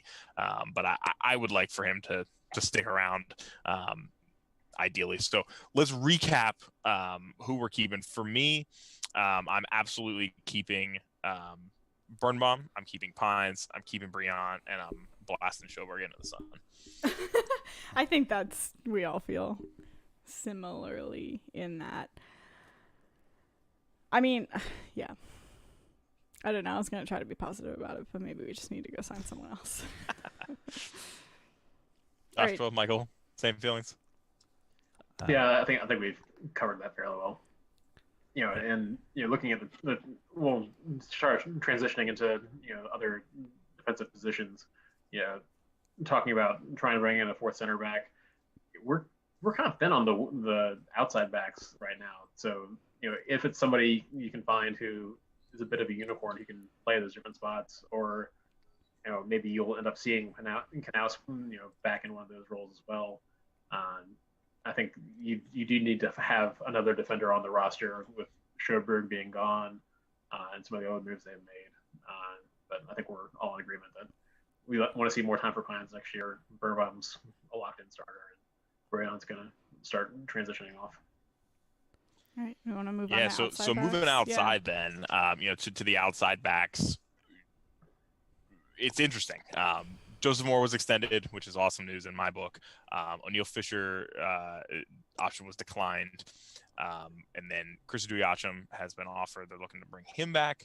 And then this is where we're kind of in that gray area, but Jacob Green has been signed as a new homegrown player. And I think we're going to kind of learn where his best position is out there. But yeah, it's not terribly strong. We thought, the Fisher and Mora group was it for a while there in 2018 until Fisher went down with an injury. And but for me, out of this group, I'm actually pretty okay with this. I'm a little disappointed that Fish might not be coming back, but I also don't think Fish is the out-and-out starter anymore. And so if he can go somewhere else in this league or elsewhere and get those minutes, then good on him. I wish him the best. He's done a lot for this team and was another fun interview for us. I'm a huge Joseph Moore fan, so I'm thrilled to see him coming back. And I thought Chris was one of the guys that I failed to bring up earlier in the show, but he really came into his own this year in a lot of ways. And in terms of comeback player of the year, we all slept on my man coming back from beating cancer, That's right? so true. So I'm thrilled with what we saw out of Chris this season. I think it's kind of his job to lose as well, but we got to bring in some other players here for competition in my book. Assuming they get that deal done, the COA deal is not locked in, and we all know the roster isn't set until a couple weeks into the season at least, but a lot of moves to do. But I would like to see him come back for sure. Yeah, I completely agree. I think Fisher had a lot of potential, and then he went down with injury, and then this season he hasn't seen that he can pick back up in that potential the same way that Chris has. So I'm fine with that. I think Mora does really well for us. I think that in this position though, you also have to talk about are Paul and Julian going to continue playing there? And again, this is a really big question mark about what the new coach who comes in is going to do with this club, because we've seen both of those players drop back in. And if we decided to do something like 5 in the back and we just had 3 center defenders, I could then see those outside backs, probably Mora would be in there, but maybe Paul or Julian would also be in the mix, right? And be able to kind of provide that defensive role. They've obviously been working towards understanding how to do that, but then also just really kind of running up the flanks. Obviously, in the way that we were playing defense and just kind of parking the bus, they weren't set up for success in that way. But the question mark of the coach is really just going to indicate, when you look at it the way that John just described, that's a pretty dire situation. And I do still think we need to sign another outside back. Maybe Green is the answer. I don't know. Maybe we throw him over at Loudon. I am not familiar with his playing and capabilities, but there are 2 players who could potentially play back there whom we haven't mentioned. Yeah, and I think that's a big. I'll go in. I disagree on the Chris Odiatsum. I don't think he's ready to start, especially considering the rest of our back line. I think Mora is on lock. We should keep him as long as he wants to be here. He's fantastic. Jacob Green, from the scouting reports that I've seen, and I do remember watching him at Loudon a little bit. He's a left or right back, but like you said, youth players are very flexible. He could end up in the midfield anywhere. We shouldn't count on him. I think he's a Loudon guy for now. The right is just, like I said, with the rest of the back line, I feel like we need a really good signing there. I would like to bring someone in and then, have it out on the training ground. If COA beats him, good. We didn't see a lot of him this season, unfortunately. I think he made 7 appearances total. 5 of them were off the bench. But he did look good in those. I don't know if he's MLS Cup caliber, and I really want this team to get there. I think there are a few pieces away. John, do you think that COA is MLS Cup caliber? The stats for appearances for him. That's what I'm reading off of. Who scored? Yeah, I'm looking at the DC United website, and I'm seeing that he played in 15 games and had 8 starts. Okay. Still. Sorry, it just jarred me. I was like, I feel like we saw Chris a lot more than that. Sorry. Still only 8 starts in 2 years. I'm not completely sold. I think bringing in someone there and let him have out on the training ground. So I don't think Absolutely. I don't think John or I said that Chris should necessarily start. So are you saying that you don't agree that Chris should be re-signed? I said it was his job to lose, for sure. Okay, with you're this right. roster, Yeah. with this roster. So Right. so to Joshua, do you think that he should not have been offered the option? Oh, no. I mean, well, it's pending for a reason. I think maybe they're trying to sign him as a backup right back and maybe looking towards bringing someone in because otherwise it just makes too much sense to just keep him. We'll see. I would like to see an improvement. Haro was a good experiment. It didn't really work out. Maybe we bring in a similar type of signing. Yeah, I think you need to make at least one signing at outside back. I think that COA is going to be at a roster number that you can easily fit on there. I think I agree with you that he isn't a locked in starter that you're going to expect to see every week. I would love to see him get to that point, but he's not there yet. And based on where we're at right now, you've got a guy who should be at Loudon in Green. You've got Moore and you've got COA. Those are the only 3 outside backs on your roster. So you definitely need to bring in another player to push that a little bit because, as we've seen, guys start going down and it gets messy in a hurry. Well, and I totally agree with you, and I think, Joshua, you alluded to it a little bit, though, and we talked about it with the center backs. What formation do we want to run here, right? Because with a fully healthy team, an argument could be made that you could move guys like Paul or Julian into wingbacks if you wanted to do that. So I think that gives you a little bit more depth. It's a very crowded midfield as well. But also, we saw a number of games with Russell Canals at outside back. I don't think any of us love seeing Russell there, but he's another guy that could plug in. So are we, for conversation's sake, right? Are we saying we're talking outside backs in a generally 4-man back line, and we're saying we don't really want to talk about a situation where we've got a Paul or a Julian or a Russ in there? No, because I'm more fine with that. I mean, I said that I'm super fine with us moving someone back there. I think that means that we have a more offensive mentality, right? I don't think a new coach is going to come in and ask Paul or Julian to sit back in defense the way that Ben was doing. So I agree. Regardless, I do think we would need to sign another player here, someone who can compete for minutes a little bit more than it sounds like we're saying Green is going to be able to. But basically, I guess whatever our back line is going to be, whatever the formation is, I think would determine which position we need a bigger signing for. So if we're going to go like 5 in the back or 3 in the back, I would say that we need to sign a really good center back. If we're going to stick with 4 in the back, I'd say we need to sign a really good outside back. It really just depends upon who the coach is going to be. And I am guessing that DC United is a little bit waiting for that too. And we're going to get into that conversation.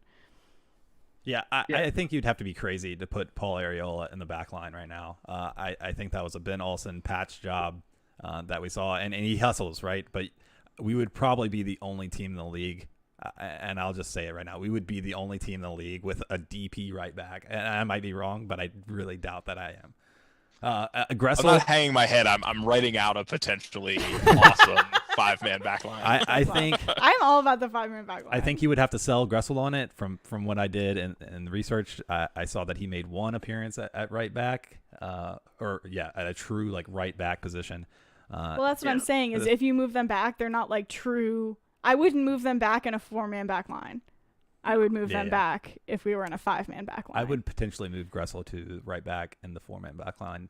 That's what he did at Atlanta. That's not what he wants to do, though, right? I don't think Gressel has the speed to play right back in a 4-man back line. I think he can do it if you got the 5 and you're giving them freedom to go forward. That was where he had a lot of success in Atlanta. I agree with you about that would be playing Paul out of position. You don't necessarily have to play a guy where he's going to play for the national team, but you'd like to try to. Yeah. He's a guy who's going to give you work rate wherever you put him. He's going to do everything he can, but that is a misuse of his talents. I think Sam summed it up very well that depending on what you're trying to play, if it's 5, then you need a center back. If it's 4 at the back, you need an outside back, and we're going to have to see what happens moving forward, because right now there are 2 outside backs in the roster. Which is worrying. Yeah. John, I'm very eagerly awaiting what you just created for us. Yeah, well, timing's good. So I mean, look, if you did a 5-man back line and you had Gressel and Paul as your wing backs in this situation, right? It has to be the right. It has to be the right, lineup, right opponent. But then you plug Junior in as your defensive midfielder, and then you've got Flores, Assad, Paredes as your midfield, and then I put a frowny face, but Kamara, I guess, is who we're stuck with on top right now. But it could be, I don't know, like that would get some of your best players on the field. But I think defensively, you're right. You don't want to have a Paul or a Julian primarily defending, so you would have to really be confident in the ability of Steve, Donovan, and Federic out there at the same time, and can they really lock down the box in more of a 3-man back line and free up those proper midfielders, but wing backs in Julian and Paul there. That's where you would go out and splash the cash in a center defensive role, which sounds weird, but because you have your DP also in the back line, right? Like, it makes sense to go ahead and hire or like to find someone. He's like, we fired Ben and now we're gonna have 2 DPs in the back line. I didn't say necessarily DP, but someone, especially as we're talking about someone who's 35 and someone who's 22, right? Like, of someone in the middle who has experience, who's proven that they're able to play in this league and really be solid. Someone kind of like Steve Birnbaum, potentially a little bit more elevated in skill. And then even that gives you more flexibility if you have that person and Steven develop a really good relationship to switch out Pines and Briant a little bit more so than you would do with just 2 in the back. The only problem I have with John's thing is that one of those 2, Paul or Gressel, and it's a problem for the coach. It's bigger than what we have. One of them would have to play inverted because they're both right-footed players. Yep. You're right. So Gressel would have to cut back to whip in those crosses, and then Paul cannot score. I don't think he has a tough time hitting volleys with his right. It would be very fun to see. I knew that was coming. Hey, he did. I believe he scored that goal for the U.S. with his left foot, though, which was really nice to see. Well, maybe this is a good transition into the midfield then, because, I mean, that is the case regardless of if they're playing defense or if they're playing in the midfield, right? Like, that's just what DC United did, is we signed 2 really good players who play the exact same position. And I think it was never the intention to have them competing for minutes. So maybe let's move in. Before we leave totally, though, let's just make sure we're all tracking. You're right. Joseph Mora, everybody's keeping him? Yes? Yeah. Yes. Okay. Chris Duyachim? I'm keeping him. Yeah. I'm keeping him. Keeping him. I'm not necessarily starting him, but keeping him. Michael? Yeah, we have 2 outside backs. Yeah. So, if we go out and sign 2 others, and he doesn't have a spot on the roster, then it is what it is. But based on what we're looking at right now and some of the other positions that we think are of greater need, especially considering he's going to be at a low roster number, keep him. Does anybody, obviously the team's already made the decision at this point, but does anybody really want to bring back Fish? No, I think it was the right call. I think him and COA are at the same point. Yeah. Right now. I wouldn't have been surprised had DC United decided to keep him, but the fact that they didn't says to me that maybe we've got a little bit of the ambition that the fan base has been calling for. I think we'll come back and be frustrated if we don't make a couple signings at outside back and we let Fish walk. But I'm good with it. And Michael, you're good with Fisher leaving? Did you say you want to keep Fish? Fine. I'm fine with the decision on it. Like, I wasn't going into this offseason saying, "Oh, I really hope we see more Fisher." I probably still have a little bit of animosity toward him from the beginning of his career here, where it was a really rough 6 months or so. Yeah. Rounded into form, played well for us last year. This year, on a bad defensive team, was not getting major minutes. I think it's time to find something else. Now, caveated with the fact that it is hard to find outside backs that you can really rely on, especially in a league where you're limited the way you are. But no, I think it's time to look elsewhere and hope you can do better. Yeah, and with that, we'll move into the midfield. We'll start more in the defensive midfield. So Moreno was extended.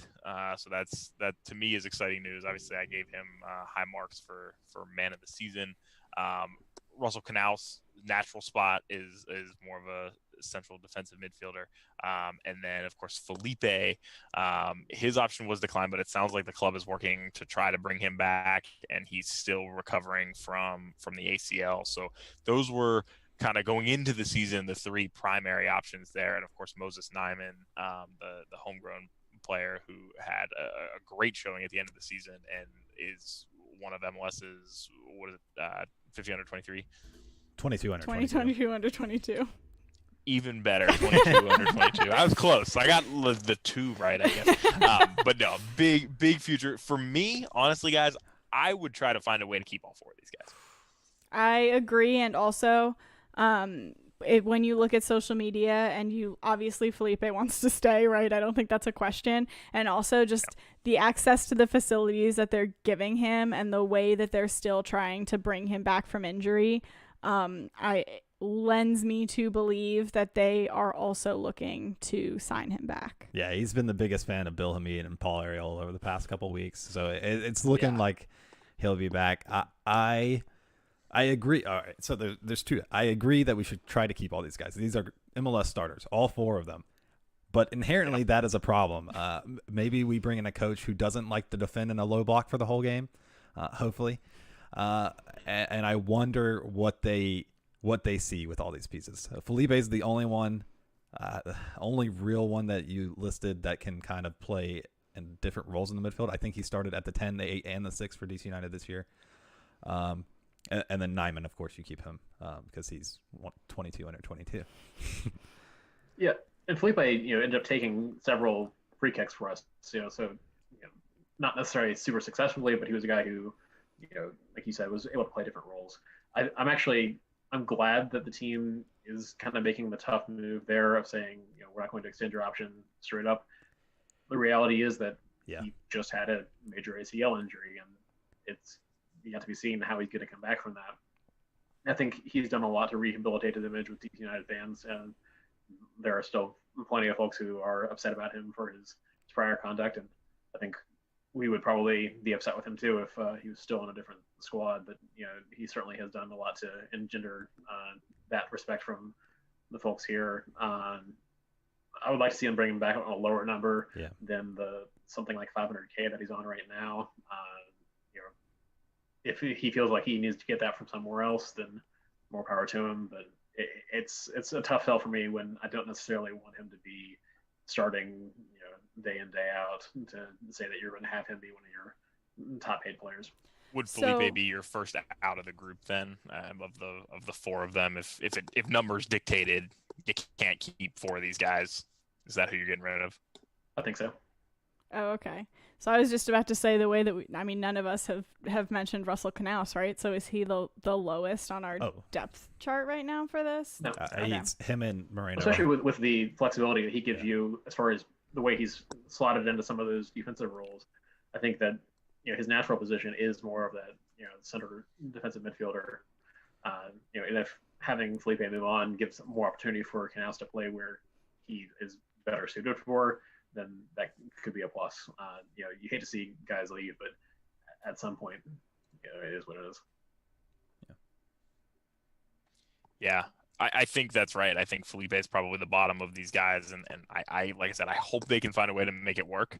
But it's not only a numbers game in terms of salaries, but like you said, minutes for these guys too. If you have a coach that comes in and doesn't even want to play a formation that has two of these guys on the field at once, right? Like maybe there's only room for one like primarily defensive midfielder out there and what they do, and then that's half the minutes gone right there. So I think it's also potentially going to be a conversation for, and Felipe being the one who's out of a deal at the moment, he may look at this and say, wait a minute, is there going to be room for me to get back into this side? But knowing it's an ACL, I think there's an opportunity here for DC United to bring him back at a little bit lower of a number, get him through his rehab, kind of do right by him. He could get some rehab starts at Loudoun. He's obviously not going to spend much time there. He's an MLS caliber starter.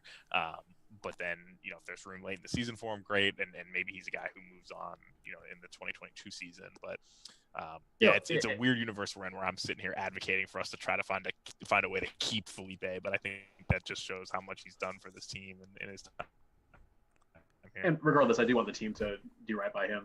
He got injured playing for this team. I'm not by any means advocating to say cut him off and have this be by all means give him all the opportunities he can to rehab and get back to where he can.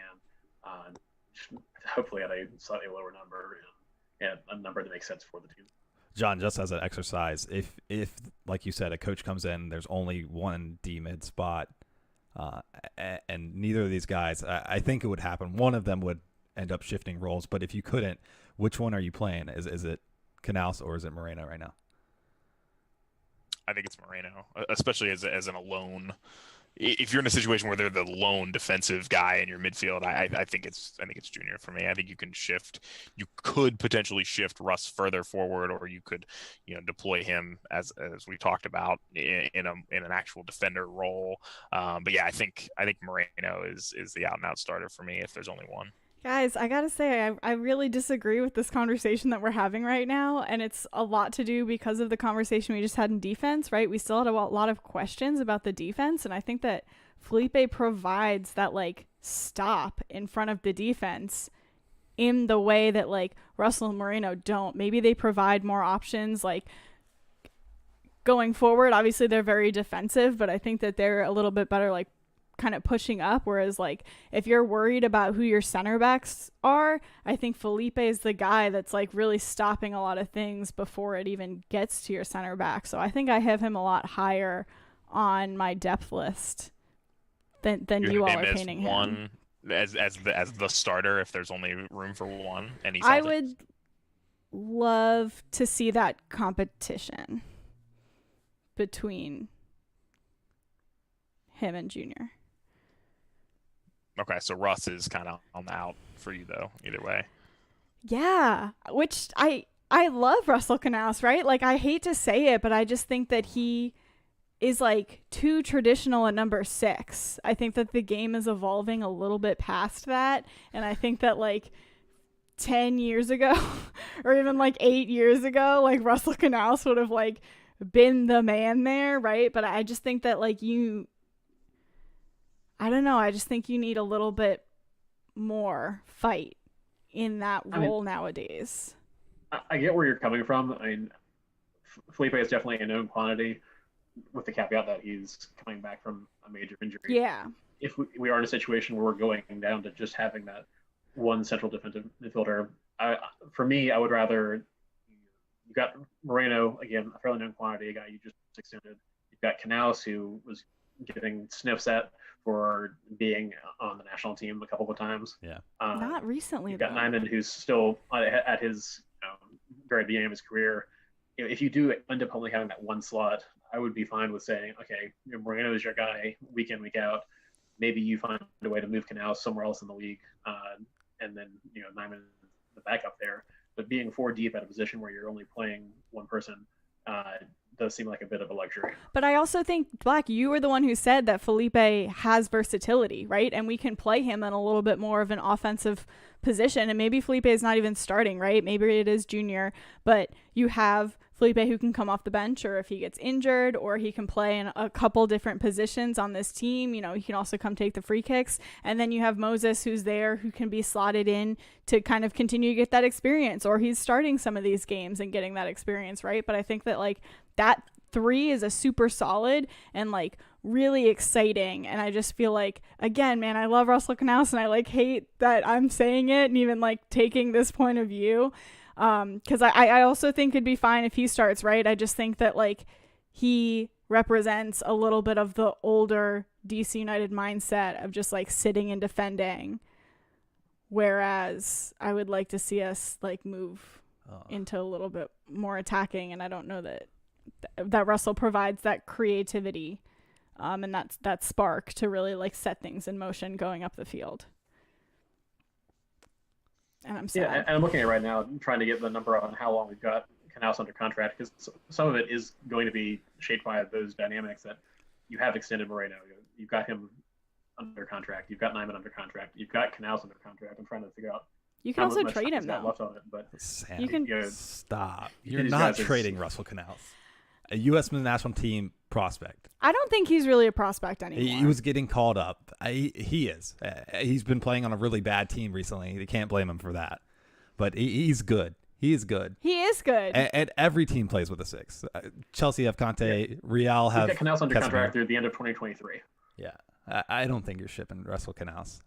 I think best case scenario, Moreno starts at the 6. Russell learns to be a bit more of an 8. That for me, that's. I'm totally fine with that too. I'm just saying that like, I don't know that I would ship Felipe before I tried to figure out what else to do with Russell.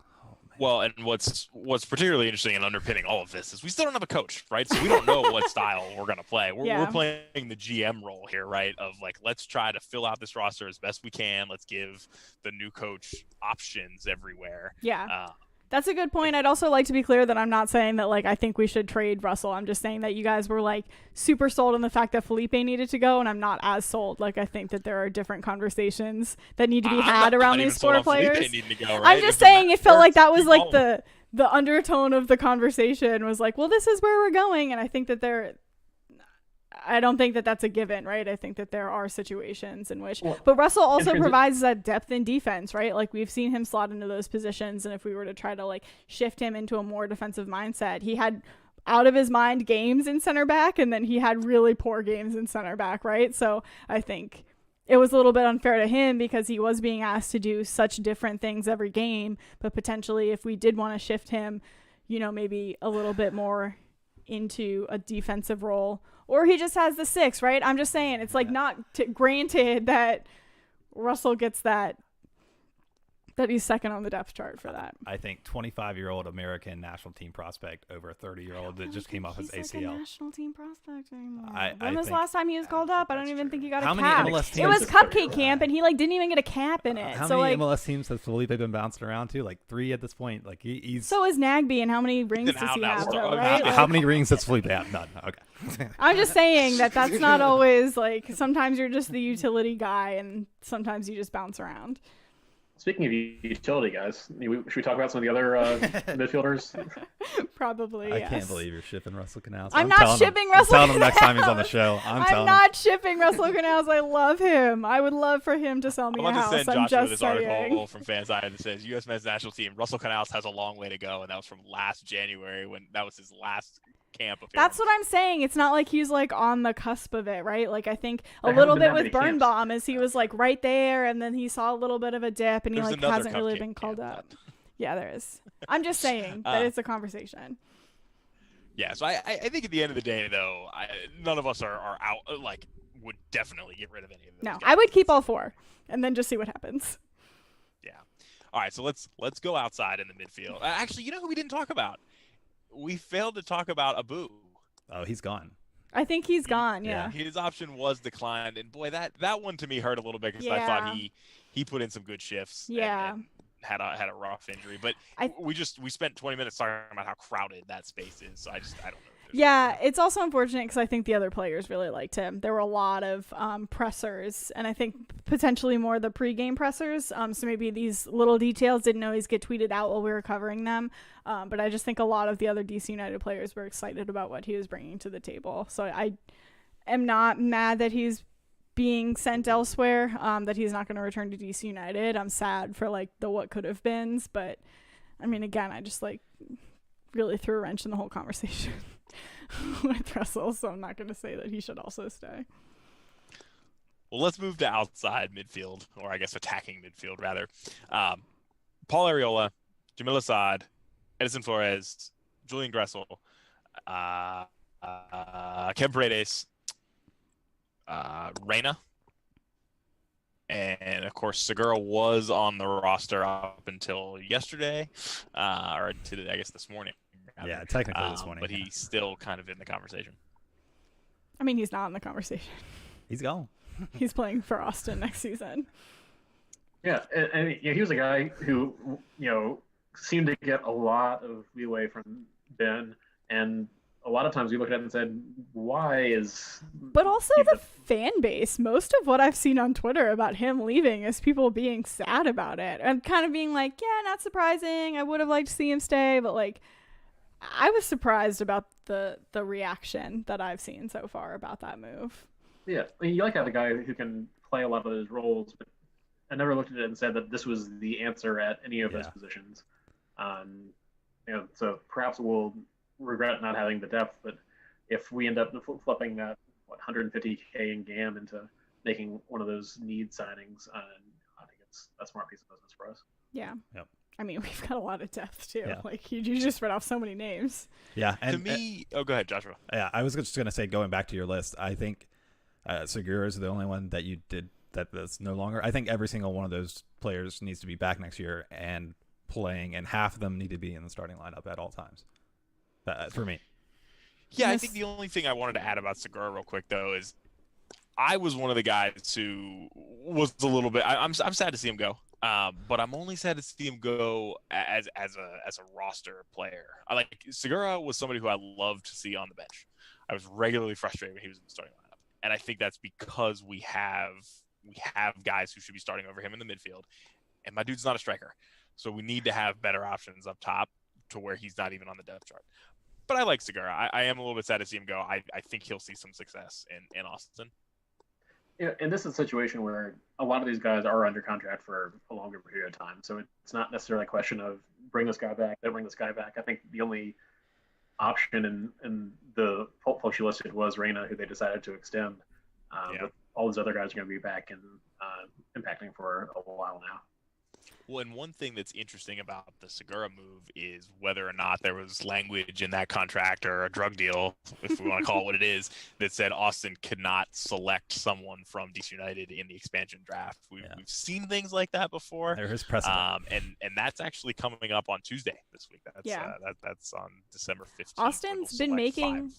Sorry, go ahead. No, go ahead. No, I was just saying they will select 5 players from MLS teams, and there's a number of teams. There's 10 teams that are exempt who had players selected by either Miami or Nashville, and DC United did not have a player selected by those teams. So unless there's some language in this trade, DC United could absolutely get somebody taken, and they'll make their selections probably tomorrow of who they're going to protect. Yeah, those have to come out eventually. I don't want to obviously get into much of a tangent on Austin, but what they're doing is really interesting because they also just signed Nick Lima from San Jose Earthquakes. And there's a lot of conversation in that trade also about whether or not that means that they're not going to take anybody from San Jose in the expansion draft. So I think that they're potentially approaching the expansion draft a little bit differently, and they're saying how many deals can we get done for players we actually want, right? Yeah. We're going to approach teams and say we want this player, and they're like, I mean, he might have been protected for DC United, right? Like, I don't know that he would have been one of the ones who was up for grabs. So the fact that Austin's making all these like really proactive moves, all this to say, I wouldn't be surprised if then they do say, okay, we're not going to take anyone else from DC, right? Whether or not that's in the contract or they're just like, or what was in the deal, or if they're just like, no, we're good. We got who we wanted from you all, right? I think that likely the rest of our lineup is safe. And I think that because of the precedent, Austin is like kind of circumventing the expansion draft rules and really just going after who they want. They're being really strategic about it. It was a gentleman's agreement, and I don't think we should bank on that happening. We could probably see a DC United player still picked. They got Claudio Reyna over there who knows the league very well at the GM position. I also don't know that DC United is one of the top 5 teams that's going to have somebody on their unprotected list that you want to pull from. Wait till the next segment. All right. But yeah, I'm really curious to see what happens. Areola should be back on the right. We talked about the whole right back thing. I think we found out the Flores is better on the left. Assad can do the job in the middle. I would be interested to see if we bring in. Columbus signed a $7 million 10, and they won MLS Cup. They went from 10th in the East to the MLS Cup champions. I would love to see a signing like that. I don't know if it's possible or feasible with how revenue has gone this year. But it's a solid group of some really good players. Keep all of them. Yeah, I agree. And I don't think there's, I mean, yes, like the 10, right? But I think like potentially in our defense, and we're about to get to our forward, which I don't know that we're going to have a lot to say about that other than like, I really hope we sign someone. So if this isn't the window that we sign that number 10, right? Like maybe we fill in some of these other holes and then it's like next season that's really the area of focus. I wouldn't be surprised because I think that this is a very solid midfield and it's where we have the most depth. So is there anyone other than Segura that we would get rid of in the midfield? I don't want to get rid of Flores. He made he was a big signing this year. You want more out of him. Yeah. If you go another year or so Sure. and you're still having trouble integrating him and figuring out what the best way to use him, at some point you need to make a decision. I'm not by any means saying we're there yet. I think you get a lot of latitude for guys coming from abroad in a year like the year we had. But I would like to see more out of a guy like that who you are paying DP money to. Yep. Yeah, and I totally agree with that. I think he's poised for a breakout season next year. I hope he does. But you're also in a tricky spot with some of those contracts where you can't just cut a guy like that because you got money on the books that tied up with him, right? So, I'm very optimistic about Flores next year, and I think that's going to be a centerpiece of coaching conversations is like, what are you going to do with these players we have very much tied down because you've got to get the most out of them. Yep. One guy we didn't talk about in this segment is Griffin Yao, who I think we're all keeping as well. Yeah. He had a pretty good season this year, young kid. The sky's the limit really for him as well. Yeah, completely agree. I mean, I keep Griffin. I'd love to see him keep going. The other person I wanted to highlight is Reyna, right? I'm not surprised that we extended that because we just brought him in. And I think that next season will be very telling about what he can do for us, with a new coach, a new system, a clean slate, hopefully a lot better than this season. I'll be interested to see what he does end up bringing to the table. Yeah. And all indications are that Reyna has a good relationship with Flores. They, Yep. Gel well. That might be part of the key to unlocking him. Yeah. And I enjoyed watching him play. He ended up being a little bit limited down the stretch for various reasons, but anytime he was out there, he really did seem like he was animating and contributing. So I would like to see more from him next year too. Well, with that, let's move to forwards, where it's not pretty. Ola Kamara still under contract, unfortunately. Helmut Rivas' option was declined. Sorga is still around for next season. And that's kind of it, friends.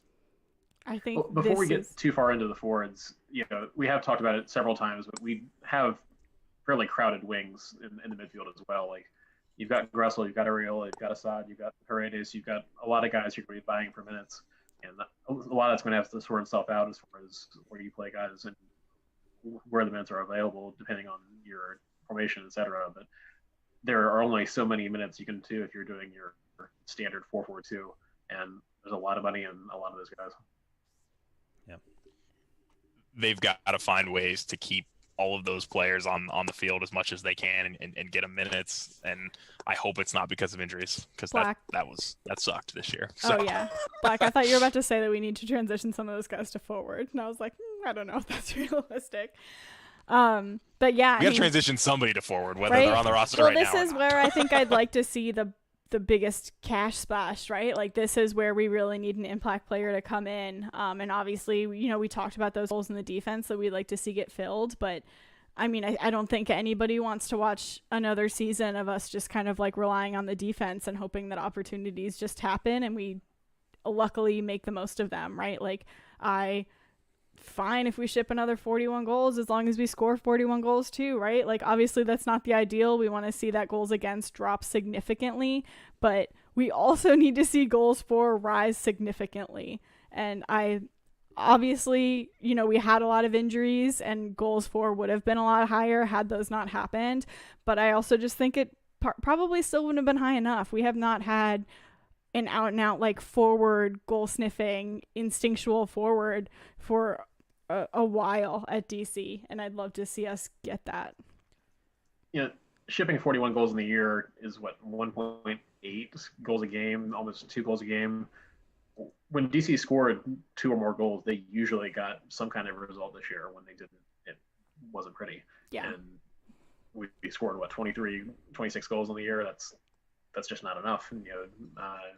So I don't necessarily want to see those even out. I'd love to be a team that's putting up dozens and dozens over it. But I get your point where you're going from there. And we haven't had an out-and-out scorer when your golden boot has 4 on the year, and most of those from PKs. Yeah, and also, like, when you're scoring more goals, you naturally, I mean, obviously it doesn't always work out like this, but, like, you probably have more possession of the ball, and you're probably moving the ball up the field a little more, right? Like, this season, we fired our coach because he wanted our team to just sit in the defense and absorb the pressure and then push it forward. So inherently, we switched over to not just absorbing the pressure and moving the ball up the field a little more. And what we saw was a lack of ability to finish those chances that we had created. So I think that if we sign a really strong forward who's able to kind of like have more of the ball and take more opportunities, and someone we can really kind of like get the ball out to and rely to help the team absorb some of the pressure, then those goals against inherently go down. Yeah, for me, Sorga's an easy keep. I'm a little surprised by Rivas, especially if he was cheap. He came on, was pretty impactful. For me, dream scenario is that we leave Ola Kamara unprotected and Austin Bite. That would remove him from our salary hit, would free up our top striker position, and kind of have a clean slate there, which a coach and a GM could really work with. We got to see if Austin. Brilliant. If Austin will go for that. I don't even think it's a bad move for them. He had one bad year for us, and he's proven MLS goal scorer. We've been on that soapbox before. But yeah, I would love to see a new number 9 for DCU. Yeah, I think the tough part, that is brilliant. I hadn't thought of that, Joshua. But the tough part about that is if you leave him unprotected and they don't take him, somebody's got to walk my man off the ledge there. Like, he's going to be, not happy, and you got to turn that into a positive. And maybe that's the new coach's job, right? Because there's no new coach to participate yet in maybe protecting players or not. I think you show him his 2 goals from run and play this year and be like, well, that's why, sir. Well, maybe that's the master plan. You leave him unprotected. You wait, Austin doesn't bite, and then you don't announce the coach until Friday, so the new coach can come in and be like, I wasn't a part of that decision. I totally would have protected you. Let's work on getting you to finish more. You know what I mean? Yeah. I don't think Ola. I think Ola could have a bounce back year. It's completely possible, but yeah, it would be a lot of fun to reset there. I think for him to have a bounce back year, he at least needs to have some competition. So maybe we're not out there signing like another DP and forward, but we at least need to sign someone who's really solid and also a somewhat proven goal scorer in MLS, because we need that competition. Because right now, like, we saw what happened when no one was motivated to score. Proven goal scorer who just got his option declined in MLS, Kai Kamara, the Dos Kamaras. It could be in DC. Wow. No more Kamaras. No more Kamaras. I was just looking real quick here because you got me thinking. Austin actually currently have 3 forwards on their roster now. So they went out, they signed Cecilio Dominguez as a designated player. They signed Rodney Redes, and then they just today acquired John Gallagher from Atlanta as well. So they are a little crowded in that area. So, but still give it a shot. I mean, still, maybe you don't protect him and then another team bites, right? They're like, oh, well, you clearly don't want him. Let's trade for him. Or there's your excuse for why you left him unprotected. Yeah, I mean, true. If they have that deal going, then, they can just say, oh, yeah, we knew you weren't going to take him because we knew you weren't going to take anybody. Like, I'm not as worried about the protected list on a team that finished, 12, 13, 14. That's what I'm saying, right? That's exactly what I'm saying. I think there will be a lot more unprotected players who I think will entice Atlanta before DC United's. Austin. And I think, going in to the offseason, we'll talk more on this, as we start doing future shows, talking about what the rosters look like, what the news, coaches, etc. Frankly, Kamara is the kind of player that you would be looking to bring in to replace Kamara. He's a guy who's relatively affordable. I would love to see the team, splash major cash and you get a top flight striker. But if they're going to move him just to replace him with somebody of a similar profile, I would be hard pressed to say why it wasn't going to turn out the same. And given the limitations that we've heard and reported from other sources, particularly Goff, talking about how finances are not in the team's strong point right now. So I don't want to move him just for the sake of putting a different person in that slot with the same profile, but it's going to have to see where things go. And he's under contract for a couple of years too, so it may be. And I've been critical of him this year, but it may be that we need to really hope for a resurgence from him. I think we're next year. I think regardless, we need to sign another forward, though, because I never want to see DC United play with one forward up top again. Not for a very long time, at least, until we get an actual player who can do that, right? You can't just ask any forward to play one up top. So I think regardless, we need to sign someone else. I got a guy on my Premier League team who's pretty good playing one up top. Yeah, you think you can convince him to come over to DC? No. I was hoping we could bring in Yordi's long-lost cousin, Gio, to come play for us, but that feels like we could also bring on Chris Wando, just saying. We'll go back to the 80s with one of the teams being a United States national team playing in the domestic league. And, give it a shot. Watching they can play it out of field. Yeah. I'll show up every week. Tried and true. Yeah, to me, Rivas is one that if we could get him to come back on a cheap, I wouldn't hate it. It seemed the option was declined. I think they're still talking to him a little bit. If finances are tough, he's another guy who could come in and maybe compete for minutes and in many ways hopefully not see them because there's other players that are better. But I don't know that he's a guy we definitely have to get rid of, especially if we're not definitely going to sign a couple other strikers who are going to very clearly be head and shoulders above him on the depth chart. So just a thought there. I don't know that I'm going to fall on my sword to save him. But yeah, I wouldn't hate seeing Kamara go. And I'd like to keep Sorga. All right. That's the lineup. One of the things about, this conversation, talking about, who we have locked up for future years and who we, have moved on from, there were only a couple of guys that we said, yeah, time to move on, that we've either traded them away or declined options or what have you. The team is going to look very similar to the team that we had this year based on current contract situations. Of course, all that subject to the strangeness that is MLS off seasons. But hopefully they're just healthier. And we'll certainly talk more in future shows about what that means for next year. But, for a team that finished 12th, we're only talking about getting rid of a couple of periphery guys. The core is going to be very similar. I think we're going to really have to count on a coaching hire to show us what we can get out of the squad moving forward. Yeah, I think that's such a good point. And I think that throughout the season, we were a little bit baffled by that. We were like, injuries aside, a little bit before all the injuries hit, we were like, this team is so good on paper, right? We were just talked about going into the season. We were so excited because this team is so good on paper. And I think we just talked for 45 minutes and basically came to the same conclusion that a lot of these players are really good and we'd love to see what they do. Black, like you said, though, it's going to depend upon the coach, which is potentially a good transition into that conversation. I think just to put a bow on that segment, I totally agree. And in a lot of ways, I'm going to tell you the team needs to go out and sign the same positions I probably would have told you if we were doing the show, last holiday season, right? Yeah. Is I need more defenders, particularly outside backs now, but we talked about it. I'd like another center back, and we need strikers, and I think that's where the gaps were last season too.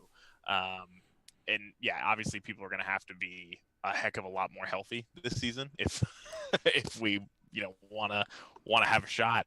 But yeah, that's where the money's going to come in this season for DC United. All right, shall we move on? Yeah, do we want to talk about coaching? We're going on a marathon episode here, so I think maybe we can hit kind of briefly on just where we're at in the coaching movie, and hopefully next weekend we'll have a final answer on who DC United's head coach is going to be. Yeah. Yeah, because we came in the season with a guy who'd been on the team for 10 years and played before that. At this point, we're following all the same reporting that our listeners are. We don't have any exclusive inside information on how things are going. It sounds like the team's looking at a number of either MLS assistants who've been successful. There have been some other names floated out there from abroad or from former MLS player, former DC United players. Heck, even a former U.S. Women's National Team coach.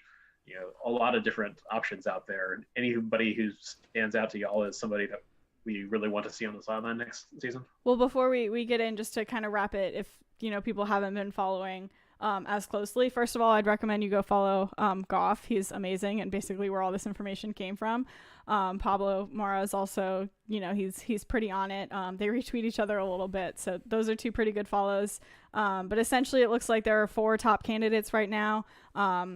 The two kind of outside of MLS are Jill Ellis. Obviously, she was coach of the U.S. Women's National Team for quite a while. She's never coached a men's or women's club team before. So there are some questions. Obviously, coaching nationally and coaching at the club level are very different. And then there's also Rodolfo Borrell, who is the assistant for Man City. He's been in that role for 4 years. So those are kind of the external candidates, if you will, but rumors are saying that DC United is really hoping to hire somebody within MLS, and those 2 top contenders right now are obviously Chris Armas. It really looked like that deal was going to get done for a little while. It looked like they were ready to sign the paperwork, and then reports came out that talks kind of fell apart. It looks like he's not completely out of the running, but the other person everyone on Twitter said this was a bad idea, right? Yeah, I mean, which we can, I don't know, we've been talking for a while. I don't know if we want to get in depth on that, but the last person is Gonzalo Pineda, who is the Sounders assistant coach. He's been with them for 4 years. And just to start the conversation, y'all, I really think that he's the top candidate, mostly because that's why this process is going so long, right? Obviously, Seattle was in the MLS Cup playoffs that took place last night. They lost it, but I think that held up a lot of the interview process. Obviously, he was getting ready for an MLS Cup final. So I think that DC United is really looking at him, and they're really wanting to talk to him and see if they make something happen. And all these other people are kind of on the back burner. An honorable mention is Ezra Hendrickson, who's the Columbus Crew assistant coach. And he was told that he was out of the running, but I think Goff said that, there are some people who are saying maybe we're going to take a second look at him. I also wouldn't be mad if he came in. He has a number of MLS Cups, both as a player and as an assistant coach. So I think that he'd be a good shout. But yeah, I really think we're going to end up with Pineda if talks go well, obviously. But I think that that's the number one for DC United right now. That was a great rundown, Sam. I mean, I think, look, in my book, I'm glad we talked to Jill Ellis. I think Jill Ellis absolutely deserves an MLS, if not better job, if she wants one at some point. I don't think she wants it right now, and I don't feel that DC United would have been a good fit. There are talks about that they talked to her. Yeah, there are talks about her going to another national team, to another women's national team ahead of their World Cup in 2023, I think. So look, let's be honest, man. Getting a national team gig is that's the job. You don't play that many games. Most of the year you're not even under pressure because there's no games. And then you go to a tournament and it could end. But not if you got a player who's a problem, you just call in somebody else. Yeah, I mean, what a dream, right? To me, I think I really hope conversations go well with Pineda. I think Seattle has a culture and a franchise that they've just it's the model, and this guy's been there for 4 years. I think I said back when the team originally fired Olsen that getting a guy with Hispanic roots would be huge, to connect with players, to connect with recruiting. I think that's just another check in the box for him. But he, I like the idea of getting somebody who doesn't have head coaching experience. I think that's going to help a little bit on the financial side for this team, which is a reality. We're not going to be able to bring in, some of the best head coaches in the world because we're not going to be able to afford them. And then we just got to kind of own that. But given a guy like this run, I think I'm excited to hear how the conversations go. To me, Chris Armas, Chris Armas could still get hired by DC United, and it could still go well, right? We don't know. And I think for there's many Red Bulls fans who said good things about him, that he wasn't a total abomination. but it just feels a little bit like more of the same. Yeah. Like you had a guy like Olsen for so long. It was obviously not an easy decision to get rid of him. I think you got to do something different, and whether that's bringing in an assistant who's been with successful teams for a long time and seeing if they can take the reins, or even I still would have liked to have seen them bring in an international guy, but it doesn't seem like that's going to happen. But that's kind of where I stand. I'll take one random shot, kind of speak something into existence. Lucien Favre, and if I Americanized that, I'm so sorry, but he was the coach of Borussia Dortmund. Recently fired. Yeah, and John, you're right. If you're not going to get this international, well-renowned coach, you go for an assistant up and coming. But I was looking at Ben's career, and one of the side notes was that when Ben was an interim, DC United interviewed Lucien Favre while he was the Hertha coach. So there is history there. Recently fired, like after this top 4 list out. It would be maybe something to hope for. Maybe that. Maybe we get Gio Reyna. There you go. There's your Gio Reyna tie. But yeah, Pulisic not long after. I agree with everything you said. Yeah, I think that from what we've heard, the team is wanting to go in the direction of a guy who knows MLS, which frankly makes sense considering the kind of team that DC United tries to be. They're not going to be making millions and millions in transfer fees. It's just not in the cards for where they are right now. So having a guy who knows the league, knows how to handle what's going on, it probably makes sense. Yeah. For me, that guy is not Chris Armas. He's a guy who took over after Jesse Marsch left, ran the team not into the ground, but had a losing record over a year and a half with a team that won the Supporters' Shield. That's not a great look.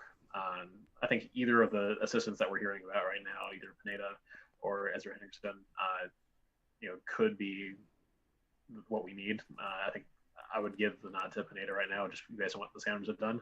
And let's not forget that Schmetzer isn't re-signed with Seattle yet. I think we all expect that deal to get done, but who knows if the MLS Cup loss last night, leaves a sour taste in their mouths when they start trying to negotiate. I would fully expect that he's back with Seattle moving forward with the number of MLS Cups he's made in recent years. But, if he's available, you should absolutely give him a call. And, same thing with Greg Vanny up in Toronto. I think we're expecting that to be a move to Los Angeles. But if they're out there, let's shoot big. And I'll go back to what I've been saying all along is I want them to talk to people and get a solid idea of how they want to play and build a club around that kind of identity instead of having to say, let's just hope we don't concede goals and maybe results will follow. Yeah, completely agree. That'd be funny if Vanny and Olsen just kind of traded teams. But yeah, the thing, just to kind of wrap up, the thing that I like too about the fact that we're talking to, two assistant coaches from Seattle and the Crew, maybe Seattle a little less so, but these are not teams that when you think of teams who go and try to sign those flashy DPs and spend a whole lot of money, you think about the two teams in LA and Toronto spends a lot of money on Michael Bradley, and Josie Altidore. So, Seattle does spend a lot of money, but they also kind of rely on their homegrown. They have such a family feel to that team.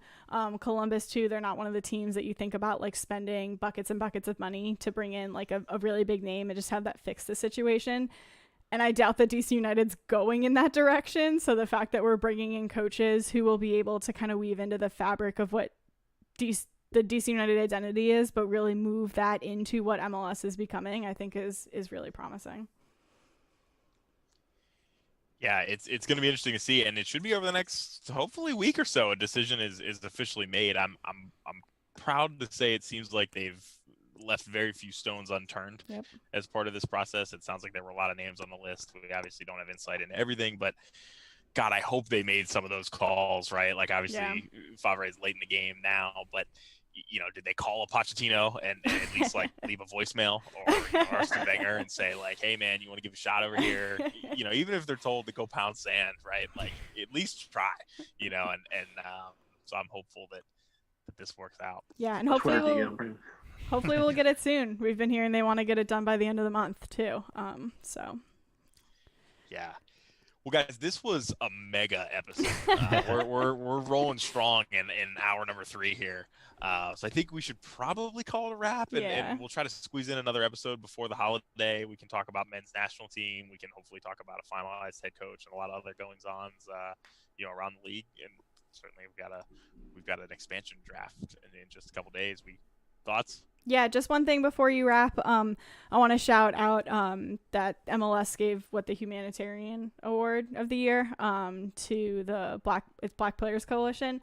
So just shouts to them and all they've done. Obviously, Bill Hamid and Earl Edwards Jr. were huge parts in that. So was Quincy Amarikwa. Obviously not still with DC United, but formerly with DC United. So that's just a great shout that the work that they put into that is being recognized. And I don't think this is the last that we're hearing about the organization, right? It's really great that MLS is recognizing them, and hopefully that means that for many years to come, they're going to be working pretty closely together, and we're going to see some real change happen. Yeah, a lot of members on DC United squad for and they rebranded like most MLS names. They're Black Players for Change. But they're doing a lot of good work. Okay, sorry. They've rebranded a couple times. They did. Okay, I'm glad you said that, right? Because at one point I was like, I know it's the Black Players Coalition, and then like at one point it was just Black Players for Change. I was like, did I miss the rebrand? I think because they're sticking with BPC, right? So like every time they change, I don't think it's like sticking in my brain. So my apologies for getting that wrong, but still good work that they're doing, and I'm sure we'll see from them in the future.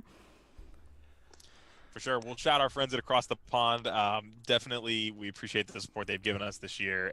And to all of our listeners, if you've got the means, whether you're willing to do takeout or go check out, if it's another beautiful weekend like it was today, maybe some of their outside dining, they're still going strong, but they need your support. So they've got some really cool specials going on right now, almost like Groupon-esque deals. I get their emails now where, they're saying stuff like, you can buy like a dinner package and use it, kind of in the future and things like that. So please check them out. They're good people, good friends of the show, and good food. We love, definitely good food. The last thing on a much more personal note, on behalf of Sam, Joshua, and I, we want to say congratulations to Michael on his engagement. So congratulations, Michael. Yay. And we're so happy for you, Allie. Thank you. We're very happy and look forward to celebrating at many more DC United games. Let's hope so. So for all of us here at Tried and True, thanks for bearing with us with some issues last weekend, and join us for a mega episode this week. But we'll chat with you really soon right here on Tried and True, the DC United post-game podcast presented by Heineken.